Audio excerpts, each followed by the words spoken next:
Rosie Frew, number 99. Moderator, here are our most up-to-date figures. 700 ministers in post, that's 693 full-time equivalents. 151 locums, 137 ministries development staff, that is 107 full-time equivalents. 299 vacant charges representing 402 congregations.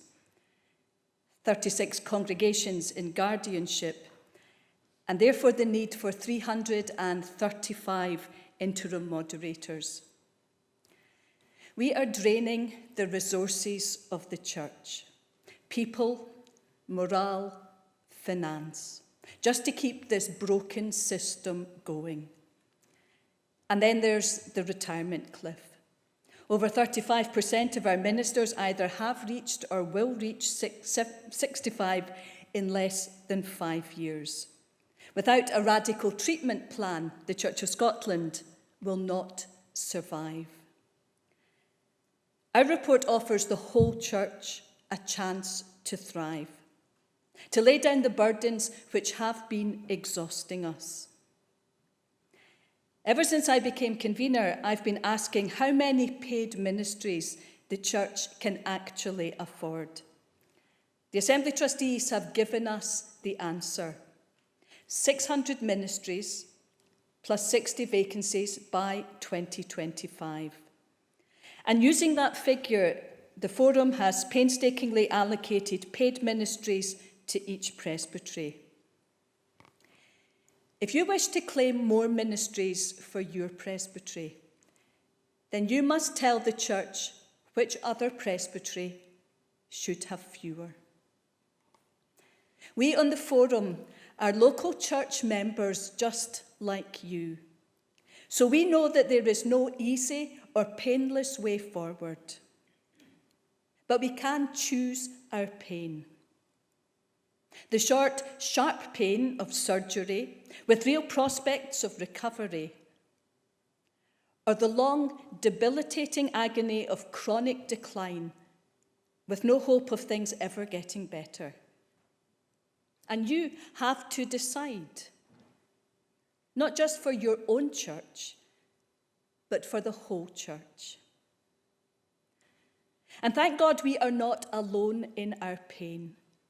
Jesus is our healer and restorer, our companion on the way, our inspirational leader, whose we are and whom we serve. We put our trust in him. Moderator, I present the report and supplementary report of the Faith Nurture Forum and move the deliverances. Seconded. Thank you very much, Rosemary. We now come to questions. Can I perhaps just echo what the convener of the Procedure Committee said? If you could indicate questions, both in relation to the report and the supplementary report. It's easier if we take these now. And even if you've had a response, but you feel it is something that it would be worth sharing on the floor of the Assembly, please do so. I'm going to ask the Reverend Alan Morton to ask a question, and will Andrea Boys please stand by? Moderator, report 424. My question relates to a 8.3.3 of the report. Whilst I hear what the convener says, and share the concern about how we work out ministries going forward, I just want to speak a wee bit in support of MDS staff and ask about the sentence that says they will not be replaced when an MDS staff member retires or leaves. Can the convener give any indication of how this policy might be reviewed or revised going forward? Thank you, Moderator. Moderator, we have an allocation of 120 MDS staff, and if there is a place for that staff member in the presbytery plan going forward, then that staff member would be replaced. But we need to have the plans in place. We need to understand where it is we are going before these decisions can be made. Thank you. I call Andrea Boys and will Anna Rodwell please stand by? Thank you, Moderator. Andrea Boys, 606. I've got two questions, Moderator. First, regarding Section 13, resourcing worship. I was very grateful during the times where we began online, where I could download worship music from the CH4 on the church website. My question is, would that resource continue to grow, that more songs and worship, perhaps from different churches, would be available to download and use? And my second question is regarding the mission planning in the supplementary report.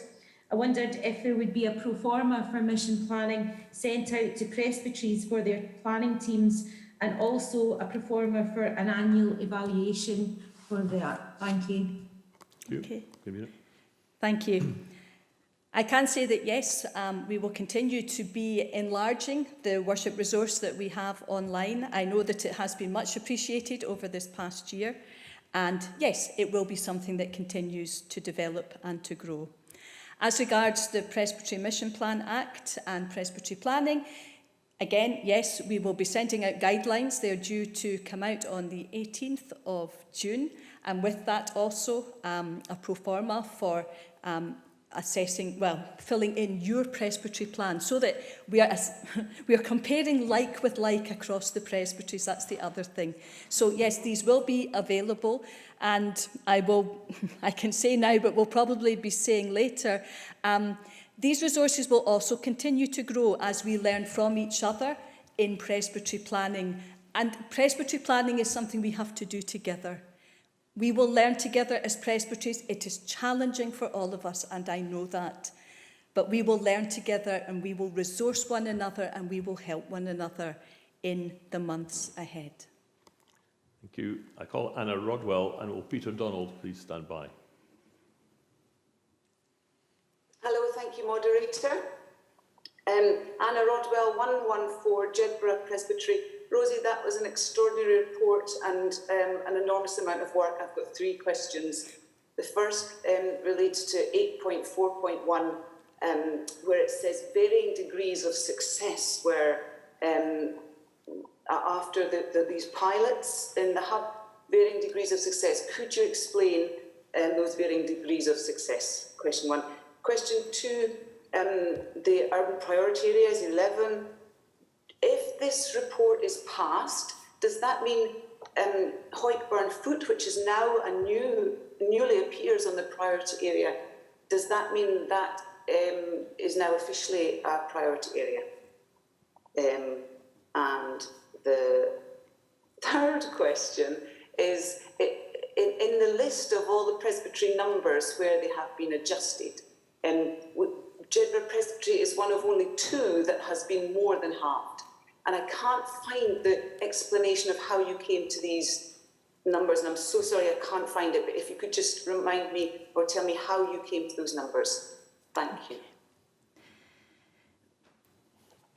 In terms of hubs and varying degrees of success, I think we would have to say that the whole concept of hub, although it started with a great rush of excitement and activity and possibility, varying degrees of success really does sum up exactly the response.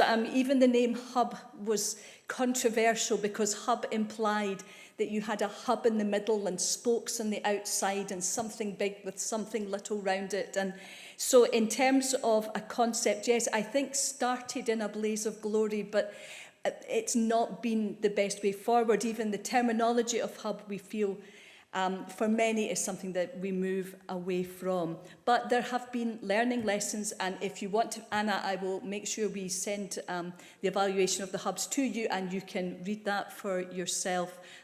We are all learning together in this as we look at different ways of being the church and different ways of working together. In terms of the UPA, Hoyk, yes, from now on, assuming this is approved in our report, yet that charge in Hoyk will become one of our 64 urban priority areas with all the benefits, this additional support that goes with that. And in terms of the numbers for the presbyteries, These numbers have been calculated using a number of different tools.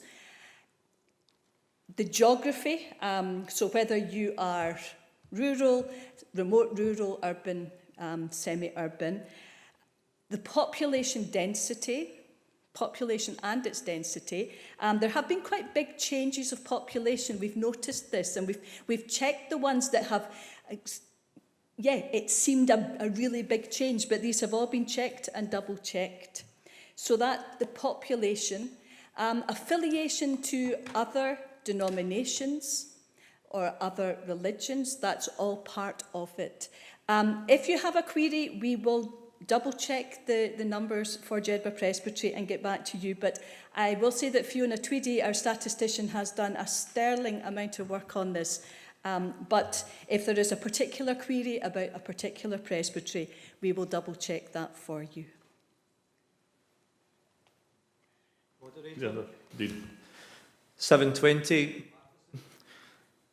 With regards to the specific question about the figures for Jedburgh, the reason why there's such a variation in those figures is that the National Records for Scotland figures for Jedburgh Presbytery from the 2011 census were actually on the high side, and they've been readjusted not from ourselves, not from the church, but because of the population changes in figures provided by National Records of Scotland.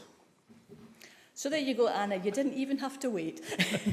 Thank you very much. That's very helpful response. Can I ask the Reverend Peter Donald to ask a question, and will the Reverend James Gemmell please stand by? Thank you, Moderator. 320 Peter Donald. I wonder if the convener could perhaps say a little bit more specifically about what the arguments are for suspending every presbytery plan with immediate effect, because all that we get told in the report is that it makes sense as a means to an end. And the reason I'm asking that is really, our previous way of planning has been to work with a rolling plan, and the new system will be a rolling plan. But it sounds as if between the 1st of June, between next week, and potentially quite late in 2022, there will be rather little in the way of rolling. In fact, it'll just be rocky. So I wonder if the convener could please just spell out a little bit for the whole Assembly the implications of what it means that there will be no plans actually in force. What does that mean for the categories of buildings in presbyteries? What does it mean for ministers either in training or who are for whatever reason needing to move? When will the General Trustees actually be ready on their side? Because they tell us in their report that they certainly are not going to be ready on the 1st of June to give us guidance on what to do for planning. Because the report does, please don't mishear me, I actually am quite for the mission plan and even will be prepared to support the reduction numbers, but it seems that the approval of the new mission plan is only going to come when the whole mission plan is ready in each presbytery, and with large presbyteries having to cite every congregation for their interests, and then the whole plans, all of them coming in late 2022 for the Faith Nurture Forum and the General Trustees to make adjudications on. Will it actually even get through by the end of 2022? I'm really just asking for some practical unpacking of how this works. Okay, thank you, Peter. This is tough. I know it's tough. We recognise we have to put a marker in the sand. The current presbytery planning system that we have, I said it in my introduction, it's pretty broken. And we are working with numbers that we do not have. And so when you move from something old to something new, there has to come a time of division. And this is the time of division. But we're not looking for everything just to stop, because the presbyteries are at very different places in their planning. Some presbyteries are probably just about at the number that has been set as their target. Others are miles away. There has been some major readjustment, some really imaginative thinking about mission in some of our presbyteries. And so there are things that are ready to be approved. So everything's not just going to stop. The Act outlines and our deliverance outlines the way that we can keep things moving. So, yes, There are people in training, and we'll be hearing about them again later because there is an amendment. There are those who are considering moving. We are confident that there still will be movement in our system because of the provisions that we have made. I would also say having a deadline and a target certainly focuses minds, and this is a big piece of work, but it's a big piece of work for all of us, and we have to engage with it and engage with it now. John Chalmers spoke about urgency on Saturday, and I would reiterate that. Urgency, that's where we are. We're not looking to wait until the whole plan is completed, and we're also restructuring our presbytery, so we're not waiting for that whole presbytery restructuring to be completed before parts of plans can be approved to move on. So please be assured, it's a rolling approval as well. We're looking for things to be dynamic. In terms of the General Trustees and buildings, again, we're working together in this. So the trustees, the Faith Nurture Forum, the presbyteries, we're working together to enable hard decisions to be made, but also imaginative and creative decisions to be made. So I hope, Peter, that is a reassurance to you. We're not just stopping everything, but we now have a process in place to ensure that what goes forward will be part of the future plan. Thank you. As I was going to call James Gemmell for my screen, James, I'm not sure whether you wanted to ask a question or speak on the first section of the deliverance. I'm happy to ask you to call you to speak, and with the Reverend Stuart Love, please stand by. Thank you, Moderator. James Gemmell, 248. I'd like to thank the convener for answering my question through the question feature as we came up to the Assembly.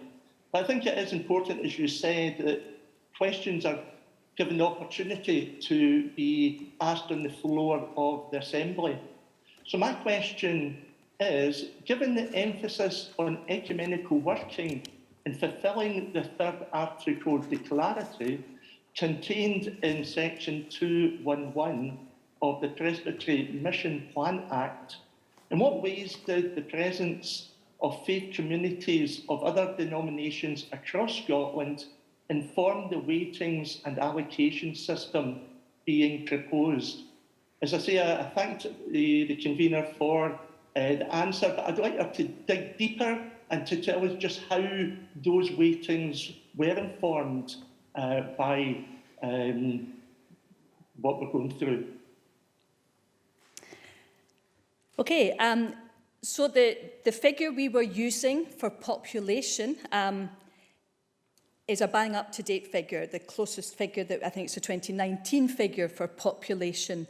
How that population worships or does not worship, what church affiliation, religious affiliation they have. We had to go back to the census of 2011 because that was the last time such work was done. So from that census, we are able to tell how many show the Church of Scotland as their affiliation, how many show an affiliation to another Christian denomination, how many belong to a different religion. So our figures, our accessible figure for each presbytery is worked out on the population who are showing an allegiance, have declared on the census an allegiance to the Church of Scotland, and those who have an allegiance to no one. So if you said no religion, that's our mission field, and Church of Scotland. So these two figures are the figures that are used as the baseline for calculating the accessible population that our weighting is based upon.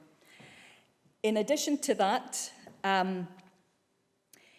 yes, we talk about the ecumenical dimension. So within that, we're recognising that there are people from other denominations in each of our presbyteries, in each of our parishes. We had the encouragement yesterday to work ecumenically. And I was just making a comment earlier that when we talk about working ecumenically and about how ecumenism and the sharing of our responsibilities across the land is not just an answer for the rural and the remote rural. It's something that should be considered in all of our presbyteries. James, I hope that is a full enough answer to help you understand just how we take cognizance of those from other denominations, other faith backgrounds. Thank you very much. Can I invite the Reverend Stuart Love to put a question, and will the Reverend Fiona Bullock please stand by? Thank you, Moderator. Stuart Love, 257. Paragraph 7.1.10 of the supplementary report states that further work is to be completed on the weighting system used to allocate ministry posts, yet the report also sets the figures in Appendix 4 as being mandatory. How are presbyteries to recognise this ongoing work while carrying out the painful and necessary reduction in ministry allocation? Can the convener also give some indication as to how the Faith Nurture Forum intend to review the weighting system and share how this may impact the allocation of posts to presbyteries, particularly in instances where new presbyteries have formed through unions? Thank you. Thank you. Yes, our presbytery planning, the numbers will be reviewed year on year, taking into account all the different factors that I have already mentioned. So it will be a dynamic planning process. We have been very guilty of leaving 10 years at least between a major review of where we are. So year on year, we will be looking at all the different aspects of presbytery planning. In terms of the weightings, now obviously a lot is changing at the moment. We are moving into new presbyteries. The way the table has been laid out, you see the existing presbyteries. You see and we have the weightings for each of these existing presbyteries. Obviously, as presbyteries come together, and in some instances as presbyteries divide and go in separate directions, we will have to review what the new weighting will be for each of these new presbyteries. We've done this already for the Presbytery of Fife. I can tell you that Dunfermline and Kirkcaldy both have a weighting of 1, but the former St Andrews Presbytery has or had a weighting of 1.5. So bringing them together and looking at all the different factors, they now have a weighting of 1.2. And this is the work that we will have to continue to do as the work on the new presbytery structure rolls out over the coming year or couple of years, hopefully sooner rather than later. So it will be constantly looked at. You have that assurance from us. Will it make much of a difference? I'm not convinced it will make a big difference. There might be slight tweaks, but I don't see it being a sizable number of posts. And other factors are also being taken into account year on year. Our finances are another of the factors that will play a part in determining the number of posts. Thank you very much. I ask the Reverend Fiona Bullock to ask a question, and will the Very Reverend Derek Browning please stand by? Thank you, Moderator. Fiona Bullock, 490. My question is regarding the supplementary report, Appendix 1, Section 1 and subsection 1F. I suspect it may simply be an issue of wording, but the definition seems to suggest that pastoral oversight of the congregation is the sole responsibility of the minister or interim moderator. Can the convener please clarify that pastoral oversight of the congregation, Christian worship, fellowship, instruction, mission and service are intended to remain the joint responsibility of the minister or interim moderator and the Kirk session? Thank you. I would say absolutely. I'm not quite getting what's intended by the question, but yes, it is the responsibility of the minister and the Kirk session for the worship, the mission, the life of a local congregation. And I invite the Reverend Very Reverend Derek Browning to ask a question, and will Reverend Elspeth Mackay please stand by.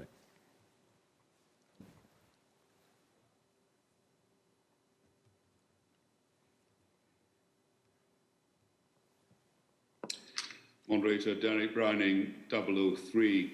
My questions in relating to Presbytery mission plans. Recognising the significant investment by Church in probationers and those in familiarisation programme, and recognising the proposed suspension of current Presbytery plans will impact these groups disproportionately as those people prepare to seek a call, what is the Faith Nurture Forum planning to do to ensure that these groups are financially supported over the next 12 to 18 months? Thank you, Derek. We share the concern that Derek has voiced for our probationers and for those on familiarisation coming to the end of their placements. Just in the past week, Angus and I have met with a group of probationers and also with the three folks on familiarisation placements. Now, understandably, they are feeling vulnerable. Some of them are feeling very let down by the church at this difficult time of change. And we get that, but we have assured them of their value and our care. The Assembly trustees have approved the financing of an extension to the probation period, if this is necessary. We'll also be asking the Faith Nurture Forum to look at a slight alteration to the timing at which probationers can begin to look for a charge, just to give more time for engagement with vacant congregations. And the forum meets next week, so this is something that will be undertaken very quickly. If particular measures are required to extend employment in familiarisation placements, then the forum will engage with the Assembly trustees to ensure appropriate financial arrangements will be in place to allow this to happen, recognising that there is a knock-on impact on visas and immigration. As I said just a few minutes ago, there will continue to be a need for vacancies and for them to be carefully considered and to be given permission to call as outlined in Section 6 and 7 of the Deliverance. And as I also said earlier, for presbyteries to suspend all vacancies is unfair on our probationers and our admissions candidates, as well as any other minister who may recognise that they're being called out of where they are into somewhere new. So I would just encourage presbyteries to engage now with this process of presbytery planning, so we can be sure that these vacancies will be in place for those that we have trained and have called to our country to serve. Thank you. Can I invite the Reverend Elspeth Mackay to put a question to the convener, and will the Reverend John Ferguson please stand by? Moderator 371 Elspeth Mackay, and it's a question to the convener. I note the reduction in ministries included in the report by 2025. My question to the convener is, how is this reduction going to be effected? Now, I'm making a presumption here, but I understand that a substantial envisaged reduction will be covered by the number of ministers of word and sacrament retiring. Are you relying purely on the projected retirement numbers? If so, perhaps you should be wary of cut and dry rules. Some may want to retire at state retirement age and some may not. So, what do you propose to do if the projected numbers of retirees does not match the actual numbers? Thank you. We are aware that the age at which a minister will retire is one of the big unknowns in this. And we know just from the experience of the last couple of years that some ministers are staying on well into their 60s. We have a few in their 70s. But we are also aware that there are ministers who are retiring early or choosing to demit their charge. Again, we're in a very difficult time at the moment. We know that this pandemic has had an effect on many of our ministers, that they have found living and working and ministering through the pandemic incredibly hard. They have found a new way of having to be church and do church when we have moved so much online, they have found that really, really challenging. And we do not know what effect that will have on our numbers either. It is one of these things we don't know. Just like we don't know about the income, we don't know what impact the last 15 months is going to have on the giving to our church. And so all these things we are just keeping a close eye on. And year on year, we will be revising the figures. It would be wonderful if we could say we could afford more. But we will just have to wait and see. So I respect exactly what Elspeth is saying. We don't know when people will retire, but we are keeping a close eye on all these different factors that go into working out the 600 plus the 60. Thank you. I now call the Reverend John Ferguson, and will the Reverend Brian Kerr please stand by? Moderator John Ferguson, 504. Moderator, our Presbytery plan was agreed as recently as July last year, and we've been seeking to implement it in Aberdeen, Shetland, ever since. And the plan has been considered to be radical and very much in line with what the Forum is seeking to achieve, also with seeking to create well-equipped spaces in the right places. And the prospect of this work ceasing for 18 months has really caused a lot of dismay in our Presbytery. It includes, for example, putting the Presbytery into parish groupings, going on eventually to create ministry teams. There's a number of potential readjustments in the pipeline.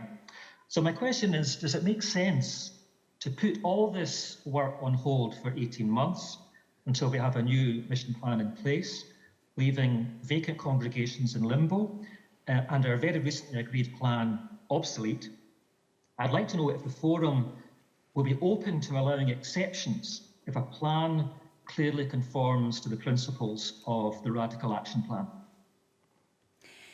I think, as has been said already, we're not pausing everything for 18 months until everybody, we hope, has got their plans completed. We are aware that Aberdeen has done a lot of work on their plan. Aberdeen and Shetland, I should say, has done a lot of work on their plan. And they are I'm assuming, very close to having a plan that there are parts of it that we could give the go-ahead to congregations or groupings to proceed now. There's maybe a little work still to be done. I don't know the detail of that plan. But if you've been doing a lot of hard work on your plan already, if you have been looking at the ministries, the mission of your presbytery in a creative, radical, I think was the word you used, way, then you're probably not far off where you're needing to be.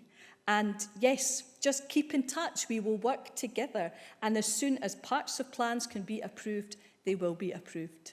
So we don't want everything to stop. As I keep saying, we need you all to keep going and to keep going as fast as possible as well, prayerfully, mindfully, but it doesn't just all stop. Thank you very much. I now call the Reverend Brian Kerr, and will the Reverend David Locke please stand by?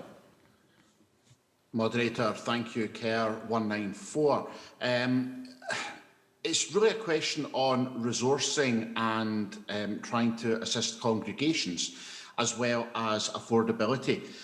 We're looking at 660 charges, and I wonder, and this may be Assembly trustees as well, if much work has been done on learning the lessons of what happens when a union takes place of two congregations that contribute, are net contributors to the system, because I seem to recall from a recently departed Deputy Treasurer of the Church of Scotland that when unions happened, the sum of both parts was never realised in the new entity. And if that's the case, then I just worry that we are looking at this on affordability now, not when we look at what that will be in years to come. We need to look at mission and creative, absolutely. We need to also look at finance. It's not always true that two churches in a locality that are contributing automatically need to come together, and that actually may be a detriment to the mission of the church in terms of the affordability. So I'm really wondering what work has been done on understanding this to get to these figures. That could be Assembly Trustees on section 8 or 9 that we're looking with, but also in the resources going forward. What support will be there specifically to help presbyteries navigate this question of churches coming together where actually they are contributing to the system in both finance and mission and creativity? We are giving a lot of trust and responsibility to presbyteries to look at their own situation, to look at, because you are the people who know your presbytery best, to look at the possibilities, to look at the congregations who we would call the resourcing congregations. But also, we know that there are many congregations who are very necessary. And it's that balancing. And in every presbytery, we are going to have to do that difficult balancing act. I don't think it's for... We could spend all day trying to do sums. We don't know. We don't know what the future's looking like. We don't know what the givings are going to be like moving forward. And I think the Assembly Trustees would agree that for the next 2-3 years, this is a time of uncertainty and we don't really know. So we have to keep a close eye on everything moving forward. Yes, we know, anecdotally, that when two congregations come together, there is a drop in income. I would just say to every single member of the Church of Scotland, this is a major challenge that we have before us. It's major, and we all have to play our part in it. We are a church with far too many buildings. We are a church who could be doing things in a far more creative, far more joined up way. And so this is a challenge to all of us. That's all I can say. It is a challenge to all of us. And I just pray that people will continue to be generous and give to the glory of God, for the good of the kingdom, not just for the building that they like worshipping in.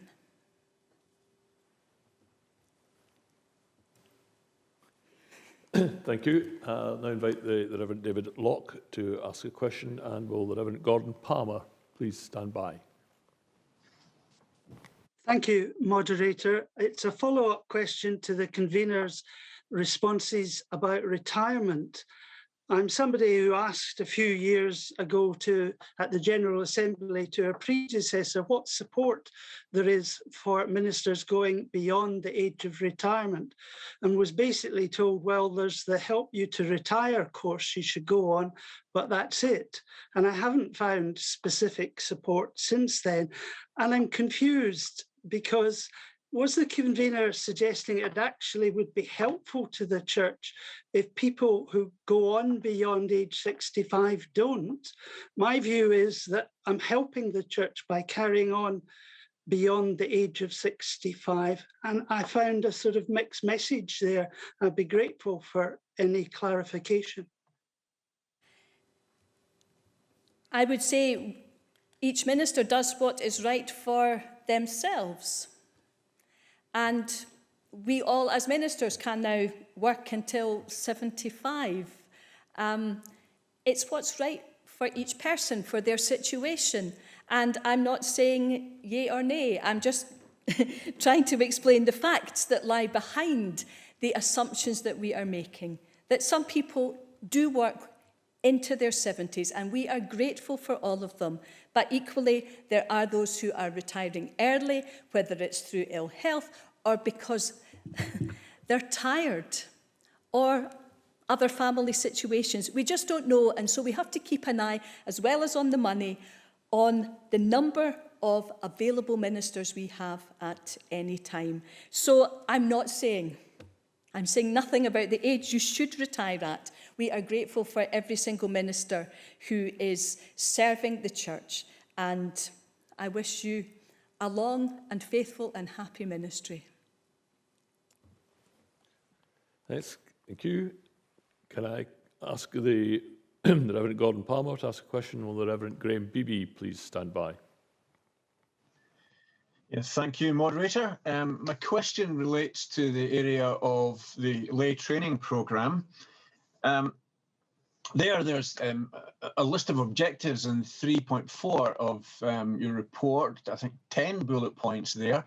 Is it the understanding of the forum that these 10 bullet points are all really just part and parcel of what should be happening in local congregations all the time? And then secondly, I want to ask if you have any sense as to whether all 10 of these are regularly in widespread use. That is, what's behind the intention you had to make a deliverance to provide more by way of lay training? I did have advance notice of this question, but yeah, we have aims here and we have objectives here and we have desired outcomes. And I would say that these would be the aims, the objectives and the desired outcomes that every congregation would like to see, that within every congregation we want to enable growth and understanding of the good news, that we want to develop a sense of gifting and call.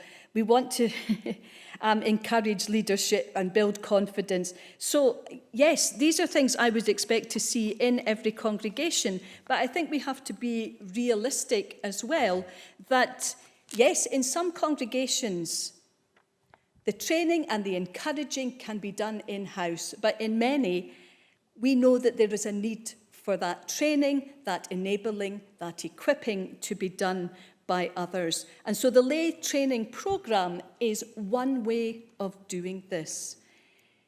It's for everyone. It's accessible and open and flexible. It can be done in groups, whether it's within congregations or across presbyteries or by individuals. But I think we're recognising that every congregation is in a different place. The people in each congregation are in different places. What they are looking for, what they need to develop in their Christian life will be different. So the word flexibility is the word that comes to mind. This is flexible. It's a tool for congregations to use, a tool for presbyteries to use. And it has grown out of an understanding of need. So we would be delighted if Gordon and his congregation took part in this, encouraged others to take part in it. Our presbytery clerks, we hope, are encouraging others as well. But yes, all these things are key components of life within a congregation. Thank you. Before I call Graham Beebe, I'm going to list everyone I have on my screen and we'll take all these questions. If your name is not yet on my screen, can I respectfully suggest that you request to speak at the relevant part of the deliverance so we actually can make some progress, and you will be called when it comes to that part of the deliverance. People's names I have on my screen are Andy Haddo, Alan McWilliam, Julie Rennick, Fiona Crawford, Eileen Miller, John Chalmers, Michael Yule and Duncan Wilson. Can I call Graham Beebe and will Andy Haddo please stand by?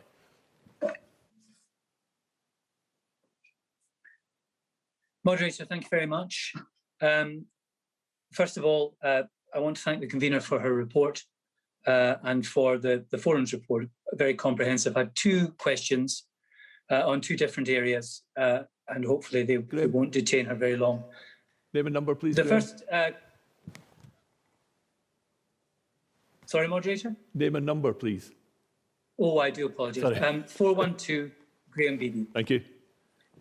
The first question, moderator, concerns section 11 of the report, priority areas. It begins by saying that, reiterating that successive General Assemblies have affirmed the work of the priority areas and restated the Church of Scotland's commitment to being with its poorest communities across the nation and resourcing this missional work.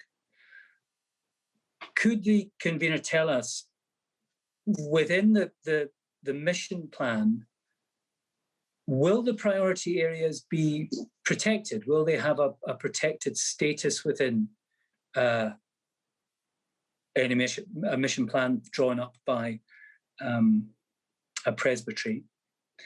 And then my other question concerns section 6 of the report and Ascend.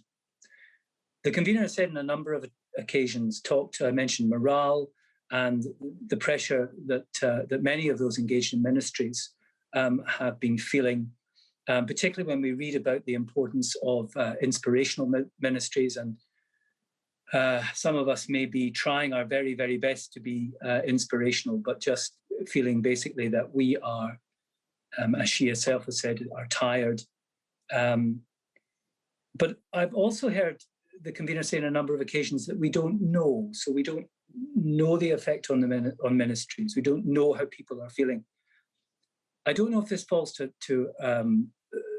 the Nurture Forum, but is there any research going on? Is there any plan for any research going on amongst those engaged in ministry to find out what the situation is, how those people are feeling? Thank you, Moderator. Okay, thank you. In terms of the priority areas, so we're back to weighting again. So a priority area gets a double geographic weighting within a presbytery plan. So within that presbytery plan, yes, there should be additional resource for the priority areas. We've always done that in very conventional ways, and I think we are now thinking there must be other ways. And I've been part of different conversations about different possibilities. So yes, that work is still our priority, very much still our priority. But we maybe have to think of different ways to show that particular support for that priority. And I'm going to leave it there because I know the priority areas folks have ideas. I know that folks involved in presbytery planning have ideas. But we have to rethink how we do it, not just the same old. And that's a discussion, as I say, to be had with a lot of different people. But yes, they still do have that protected place. And certainly the priority areas team will make sure that they have that protected place. In terms of Ascend and morale and pressure, much of this is anecdotal, but equally the staff responsible for pastoral care and who are putting out the Ascend resources, they would say they see the people who are really struggling. But we've also seen the people who want to engage with different resources that have been available throughout the year, whether it's been conversations or whether it's been the more personal resources that are available to each minister through Ascend. We're aware of the people making use of these, and we're aware of what's being expressed. Yes, tiredness. Yes, just that feeling you don't quite know what the future's going to hold. But equally, there have been those who have found within these most challenging of times a real creativity, because it has allowed them to think in completely different ways and to think out the box. So we can't give you numbers. We are just speaking anecdotally. We're speaking from an awareness of what we on the Faith Nurture Forum are encountering, whether it's through personal encounter or whether it's our pastoral care staff or just responses to the emails and things that have been sent out in the past year. And Angus and I are aware of the responses coming back. It's something we keep a watching eye on because we want the best for our ministers going forward. Thank you. I invite the Reverend Andy Haddo to put his question. Reverend Alan William, please stand by. Hello, Haddo 109. I just want to start also by thanking the convener for her report, for the forum and particularly the waiting group who have put together so much work to give us this waiting, a complex task that they've achieved. I have a specific question with regards to the waiting for my own presbytery, so I apologise I didn't give any advance notice to this. and I understand if the answer is not easily available. I don't know if we are in the unique position that we have one charge that is not in Scotland. And I'm just wondering whether that fact had any influence on the weighting with regards to our presbytery. We are on the border in the southeast and have Berwick-upon-Tweed in our presbytery. Tell you that it didn't affect your weighting, but we actually took the two charges which are in England but currently are in Scottish presbyteries. We actually put them in with the Presbytery of England for the purposes of this piece of work. We're just aware as the bigger presbyteries are formed. Again, we don't quite know what the shape of these will be or where people will be and what decisions will be made about the Presbytery of England. So that's why you're maybe one less than you think you should be, because one of your posts has actually gone to the Presbytery of England. Thank you, Convener. I invite the Reverend Alan McWilliam to put his question, and will the Reverend Julie Rennick please stand by. Hi, Alan McWilliam, excuse me, Alan McWilliam 268. Convener, the question is really to do with the opportunity to plant new churches and start new worshipping communities. I see that that's been mentioned in the report in a number of places, and I welcome these mentions. A couple of years ago in the General Assembly, we committed ourselves to planting 100 new worshipping communities, and we recognise that obviously that there are a number of issues to do with that in terms of the finances that have changed and so on. My concern is that actually with the growth fund essentially being knocked out of contention, that the other place that it's possible for us to actually look for resources for this kind of new work is actually through the presbytery planning process. But that's not specifically mentioned, nor is there any indication of a percentage, for example, of the posts that are coming in the presbytery plans being allocated to new pieces of work. Over a number of, well, lots of people over the last few days have actually talked about the need for us to both prune and plant. Without a concrete investment in the work, which is indicated through the presbytery mission plans, it's very difficult to do that. And so my question to the convener is, what consideration was given to the possibility of including church plants in the formation of new worshipping communities, and the resources of that being included as a committed percentage, for example, of each presbytery mission plan? Thank you. I think I can give a very practical example here. I know that the Presbytery of Irvine and Kilmarnock have recently appointed a number of pioneers. They have been appointed as MDS. They are part of the Presbytery plan. I also know that they made one of the short films for the General Assembly about that piece of work. I don't know if it's been shown yet.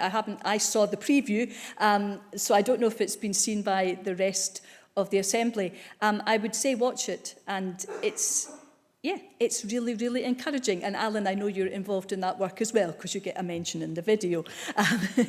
So there are possibilities, and I think it's being open to possibilities. There is also the new fund, which was approved. She says, looking at John Chalmers, for he's nodding his head. There was a new fund which was approved on Saturday, so there will be some funding available for new ideas, particularly pioneering ideas. Angus? 720 Matheson, Interim Head of Faith Nurture. We were at pains to make provision for this in the work leading in towards the new Mission Plan Act, and I draw Alan's attention to section 2.1.1, Roman numerals number 4. Ensure that new ways of being church other than stipendiary ministers of word and sacrament or traditional MDS appointments are reflected in the mission plan. We welcome that as part of the ongoing work in this exercise. I'm sympathetic to the idea of applying a percentage, but to apply a percentage across the board in some of our smaller presbyteries doesn't really make a lot of sense. The challenge, of course, is for the larger presbyteries where they have the numbers to make that disposal. I hope that the numbers in the smaller presbyteries, where numbers of ministries are on the low side, mean that they will explore other ways of developing new forms of ministry. We've been delighted to see some of the things that have been happening in Nether Lorne, for instance, a rural place where you traditionally wouldn't expect things to be happening, but there's been some exciting developments in that front as well. So we want to enshrine that commitment in the Act, but difficulties there with the percentages, and we want people to try and be creative in whichever part of Scotland they find themselves. Thank you very much. Can I call Julie Rennick, and will Fiona Crawford please stand by? Thank you, Moderator. Julie Rennick, 373. My question to the convener is actually regarding the education, the academic education of candidates for ministry.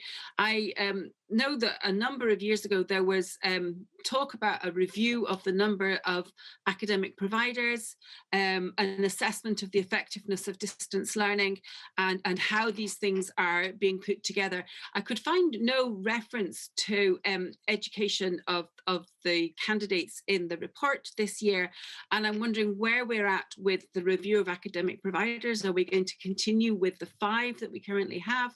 Are the numbers going down? How is this going to be assessed? I ask this as a supervisor of candidates, and have heard anecdotally that there are some concerns among the candidates currently. Okay, so the work of RIT, the review of initial training, or rethinking initial training, was put on hold for a time, but has been restarted, and the RIT team, along with the Chief Officer, have been looking at this once again. So I know that in the past few months, all the academic providers have been visited. There have been discussions. Things have changed so much. Even just how we do education has changed so much in the last year or so. It is being kept under review, and we will be bringing the results of that review to a future General Assembly. But at the moment, there is no plan to make any big change. You'll have to approve it, first of all, at a General Assembly. Thank you. I call Fiona Crawford, and will the Reverend Eileen Miller please stand by? Moderator 283, Fiona Crawford, and apologies for the lack of notice for this question. Moderator, my question concerns the methodology used to determine priority areas, and I welcome the convener's comment earlier. Priority area allocations are calculated from data zones that do not fit neatly into parish boundaries, and the greater the parish size, the greater the risk of actual need being diluted and hidden. As the report notes, in addition to our designated priority area parishes, there are 124 parishes that have within them data zones that are in the highest 5% of multiple deprivation. And I welcome what the report says about additional advisory support the PA team are planning to offer to these. However, an example of an area whose PA status is lost following a union is Govan Hill, one of the most significant areas of multiple deprivation and complex needs. Given the allocations will mean by necessity that many parish sizes will increase through union, the risk of this happening more will also increase, and that means that real poverty risks going under the radar. Further, priority area ministry resource is restricted to official priority areas, meaning that as adjustments kick in, more and more areas risk losing vital support, making the whole priority area allocation something of a postcode lottery, or maybe more relevantly, a parish boundary lottery. My concern is that in this changing climate, we don't actually live out our commitment to being with the poorest communities as well as we might think. And that this is in part because the methodology is no longer fit for purpose. Can the convener unpack further how the changing size and shape of presbyteries and parishes will factor in any plans to change how priority area status is allocated and the resource distributed? Thank you. Thank you very much. Advance notice would have been helpful, but it is, as our report says, it is a really difficult thing to calculate. And there are so many... I remember Fiona Tweedy telling us, depending on which index you use, you have a whole different set of priority areas. But we choose to use the Scottish Index of Multiple Deprivation. That is the resource that we use. Yes, within many of our parishes, there are pockets of poverty. Indeed, within most of our parishes. The Church over many years has made this commitment to the 64 parishes who fall into the 5%, the bottom 5%. And we're aware that that is inadequate. And so that is why the resources of our priority areas team have been opened up far wider. So they are there as a resource for the whole church, to help the whole church to respond to the areas of poverty, the areas of deprivation within their own congregation, their own presbytery. So please do make use of the team. They have a whole host of resources, and do not be afraid to contact them and become part of their network of support. Again, if we had endless amounts of money, if we, there's so much more that we could do, but we have to make decisions somehow. And that is traditionally the decision, the index that's used and the number of charges that are recognised. And we know that going forward, yes, that is all going to be challenged as presbyteries change parish boundaries, bring different bits of work together. So again, it's something that has to be kept under constant review. But I would encourage Fiona to please make contact with the priority areas team and anyone else there. Please use them. They are your resource and they're brilliant. Thank you. I'm going to call the Reverend Eileen Miller, after which I have only two other names on my screen, Christopher Dunn and Duncan Wilson. Eileen, please. Moderator, 432, Eileen Miller. Moderator, thank you for the reports of the Faith Nurture Committee. As Vice Convener of Ecumenical Relations, I welcome the mention of the possibility of ecumenical ways of working going forward. And we just point to the part in the report that was given by Ecumenical Relations yesterday about mission communities and a model for which is set up already in the Carlisle area. So I wanted to highlight that, but also ask a question, because I'm one of the 335 interim moderators that you mentioned. And I'm interim moderator of a newly united church in February of this year. And as part of Fife Presbytery. Fife Presbytery suspended vacancies in March while we waited to see what was going to happen in the General Assembly. And I'm hearing and have read what you've said in the report. My question concerns the Presbytery Mission Plan Act, number 4, existing vacancies pursuing calls. And I wanted to ask a question about the process, because it is very uncertain, as you've been saying, and even in uncertain times, we can be very creative. But just about being clear about the process for vacant charges that are vacant at the moment, but if they aren't able to secure the preaching of a sole nominee by the 30th of September, literally 4 months' time, then the vacancy process shall be discontinued unless an agreement is reached between the Presbytery and the Faith Nurture Forum. So my question is this: what is the process then to continue with a current vacancy if that vacancy doesn't secure a sole nominee by the 30th of September? If that vacancy has a place, or you're fairly sure has a place within the presbytery plan for the Presbytery of Fife, It's a discussion between the Presbytery and with Faith Nurture.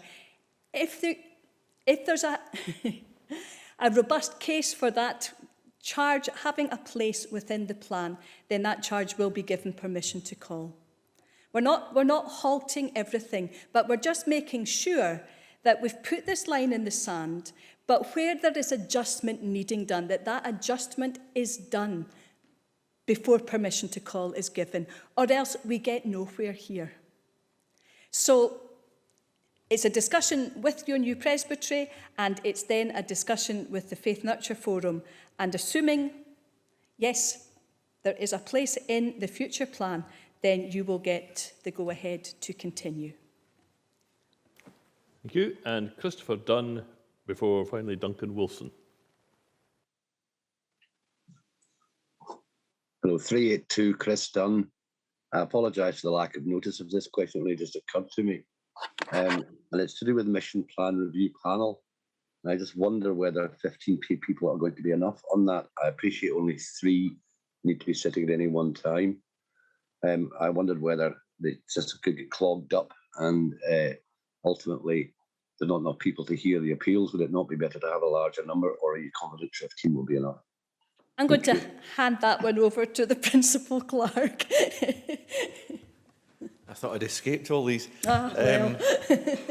Moderator, we came up with the number 15 as a best guess. There's always a tension between having people sitting in a group and not being used. We've had that in the past. We've had too many people and they never get called. There's also the issue of people getting some practice in running these things. We're actually running one appeal process at the moment, which we've not run for a couple of years, and nobody has a memory of doing it. So we're trying to balance making a good use of people, having enough people, and having some practice. And so we're going to go with 15. I think the Faith Nurture Forum are recommending at this stage. It's also perfectly possible, of course, that we'll learn, as Chris suggests, that we've underestimated the number of reviews. But because the plans will come in over the next 18 months or so, there is a chance to come back to the Assembly next year and ask for a few more. And maybe Chris is interested in that work. His name has been noted. Give what you wish for. And finally, Duncan Wilson. Mr. Wilson, I'm not quite sure whether you wanted to actually speak on the substantive section 1 of the deliverance, or if it's a question. Mr. Wilson. Thank you. My question really is on the supplementary report, Appendix 4. The convener, when she, in her opening remarks, seemed to suggest that a number of presbyteries were close to the proposed ministries figures. And actually, the only one that seems to be close is Ayr Presbytery. For most others, the reduction is quite significant. In the case of Edinburgh, it's 38%, it's 37% in Glasgow, 35% in Perth. So I just wonder why we're suggesting that we're quite close to these figures, because they actually represent quite a large reduction. And a follow-on question from that really is, how is the Church going to deal with ministers who are on unrestricted tenure, who will be affected possibly by these new ministry figures? Moderator. When I say that there are some presbyteries who are nearer the number, the 2 figures that you have there, you have the 2011 figure and you have what is the projected 2025 figure. We also issued, the Ministries Council issued advisory figures in 2019, and these are the figures that many presbyteries have been working to. If I say the advisory figure was kind of the wake-up call, so many presbyteries have been working really hard and have reached their advisory figure. For some, there's not much difference between the advisory figure and the figure that appears in our supplementary report. So many of them have done a lot of that work. I know my own presbytery is one of them. So in terms of where we are now and where we've got to get to, it's not so far to travel. There are many presbyteries, however, where there is an awful lot of work to be done and an awful lot of hard and difficult decision-making to be undertaken. So that is the reason why. I can also say that Ayr Presbytery, I'm right in saying they got an additional allocation after, because their weighting changed. So they should actually have a higher figure than the one for 2011 that is in the print. So that would make it more like the 40% reduction. Thank you very much. And can I thank all commissioners who have asked questions. Hopefully it will help inform the debate. And can I also say to the convener that I'm delighted to see that a Church of Scotland minister can match, or indeed better for stamina, that of government ministers I've seen over the decades standing at a dispatch box answering questions for well over an hour. Please, we now move on to the deliverance. We'll start with the fast track, and we'll start with the fast track in relation at first for the deliverance in respect of the report. I'll come later to the fast track in relation to the supplementary report. I have no requests to speak on sections 1, 2, 4, 6, 10, 12, 13 and 14. I therefore will give just a short time if anyone wants to register a request to speak on any of these, if they would do so now. Otherwise, I will proceed to use the fast track procedure.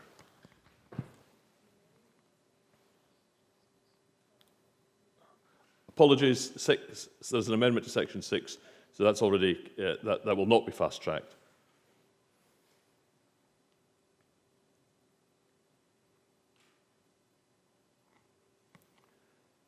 See, there's no further request to speak. Therefore, under the fast track procedure, I declare sections 1, 2, 4, 10, 12, 13 and 14 duly passed. We now come to section 3, which there is an amendment, and I need to...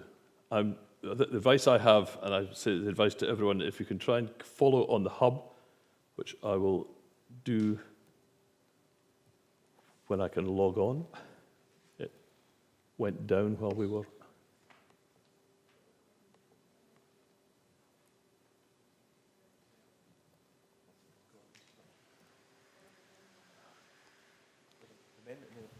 Palmer. Oh, right. Can I therefore ask Gordon Palmer to move his amendment to section 3?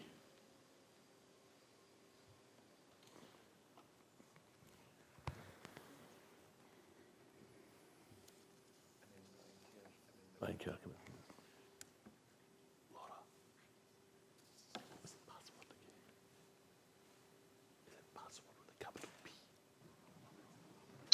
Thank you.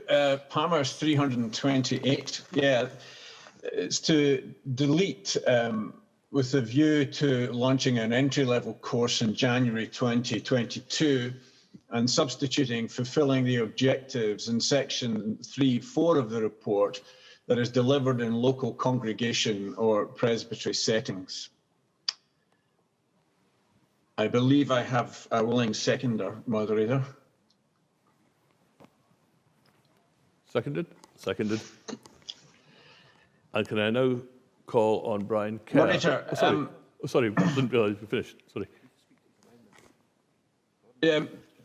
Moderator, it seemed to me that the crucial thing is really to enable lay ministry, not to provide qualifications, but to have as many folk centred on discipleship and gospel service as possible.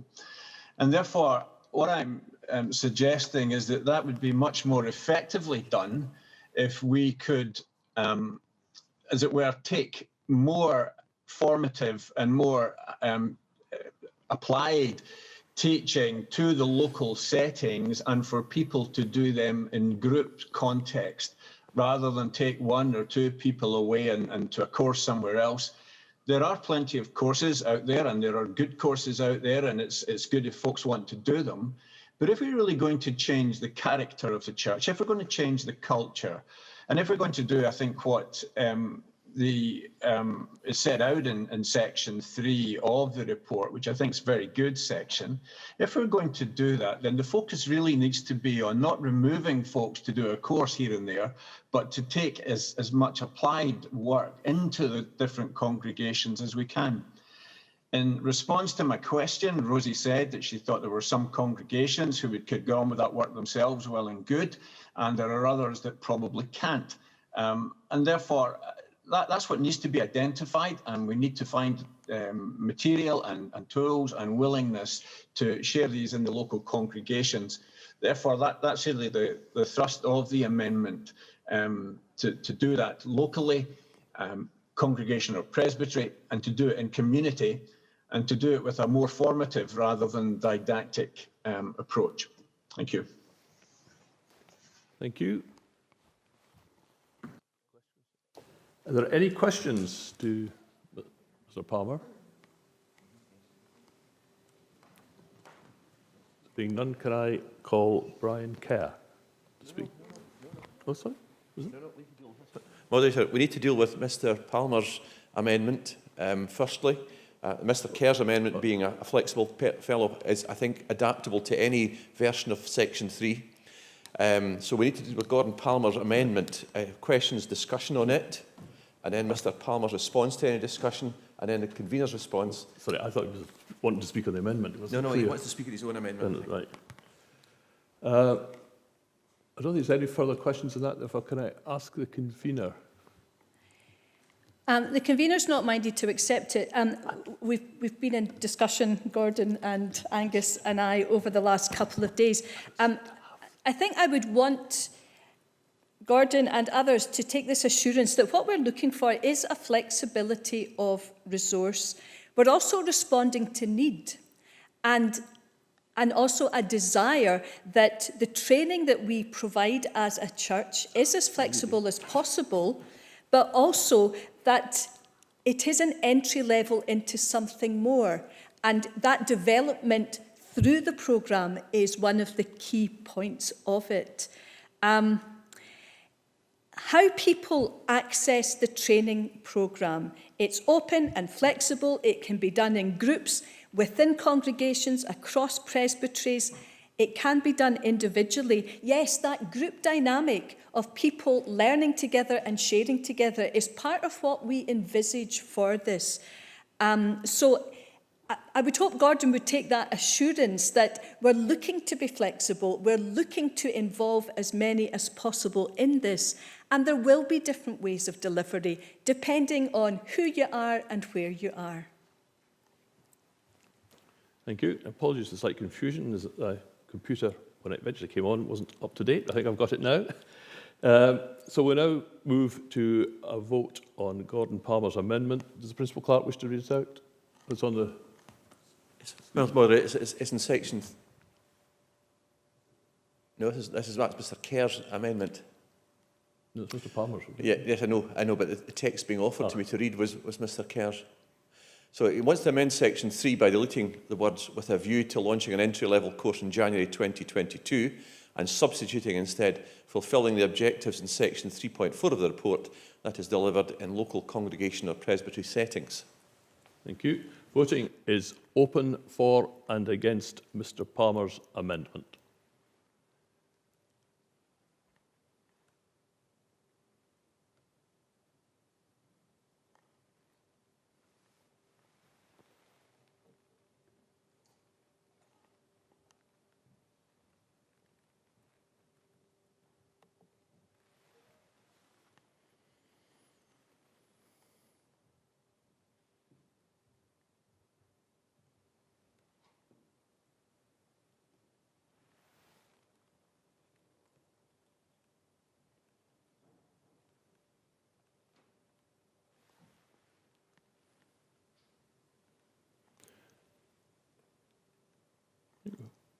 Voting has closed. There voted for 183, voting against 303. Therefore, that amendment fails. We now proceed to a further amendment to Section 3 from the Reverend Brian Kerr. Hopefully I got it right this time. Brian. Thank you, Moderator Kerr 194. Moderator, my amendment is quite simple. I don't think it falls foul of Standing Order 56 because it's an encouragement to the Assembly Trustees, and that is to add at the end, and encourage the Assembly Trustees to make funding available which allows the training to be delivered at no cost to the participant or their congregation. Now, Moderator, I am aware that this may be the intention of the forum at the moment for the entry level course. I'm always concerned that we don't create a two-tier process where those who can afford can be trained and be of service to the church, and those who can't afford can't, or those who can or come from congregations who can afford to financially support can have more opportunities than those who come from congregations that cannot financially support. Whilst the intention may well be to have this training for no cost at the moment, I worry that as we get further into a process, that costs will start to creep in for participants. And I think it's important that the Assembly, if they are looking to bring in such a course, and if they wish to develop the skills of God's people, which is something that we've been talking about for as long as I have been alive and part of the Church of Scotland, then we need to make sure that it truly is available to all God's people. The URC have a fantastic programme called Stepwise, which is available to anyone at no cost. And I think we could learn from what they have done, and we could learn from other denominations and make sure that the course that we put on is available at no cost. This is an encouragement. It may be an encouragement to something that's already being encouraged by the Assembly Trustees, but I think it's important that the Assembly, if they're so minded, put down a marker that this is what we expect within the life of the Church of Scotland, that training for service shall be provided at no cost to the participant or the congregation. And Moderator, I'm delighted that Stuart Cutler from Hamilton Presbytery is willing to second. Thank you very much. And I did see the seconded has come up. Any questions to Mr. Kerr?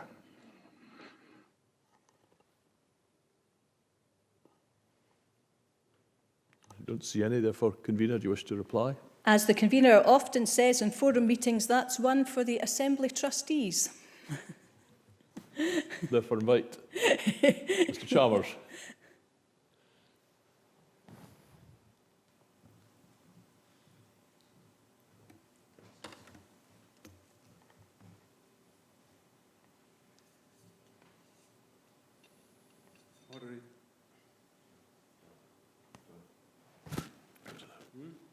Go to him.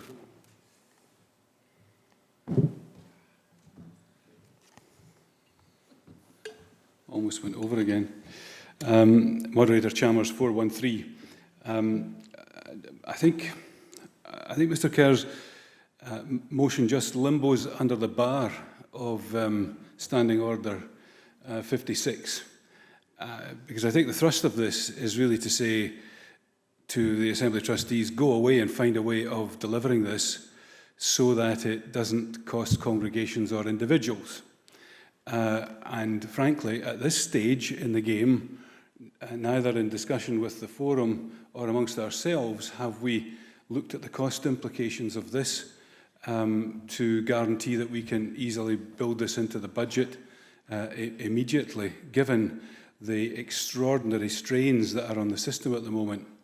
Now, I'm in sympathy with much of what Mr. Kerr says about the need for training and the need to be able to make that viable and available.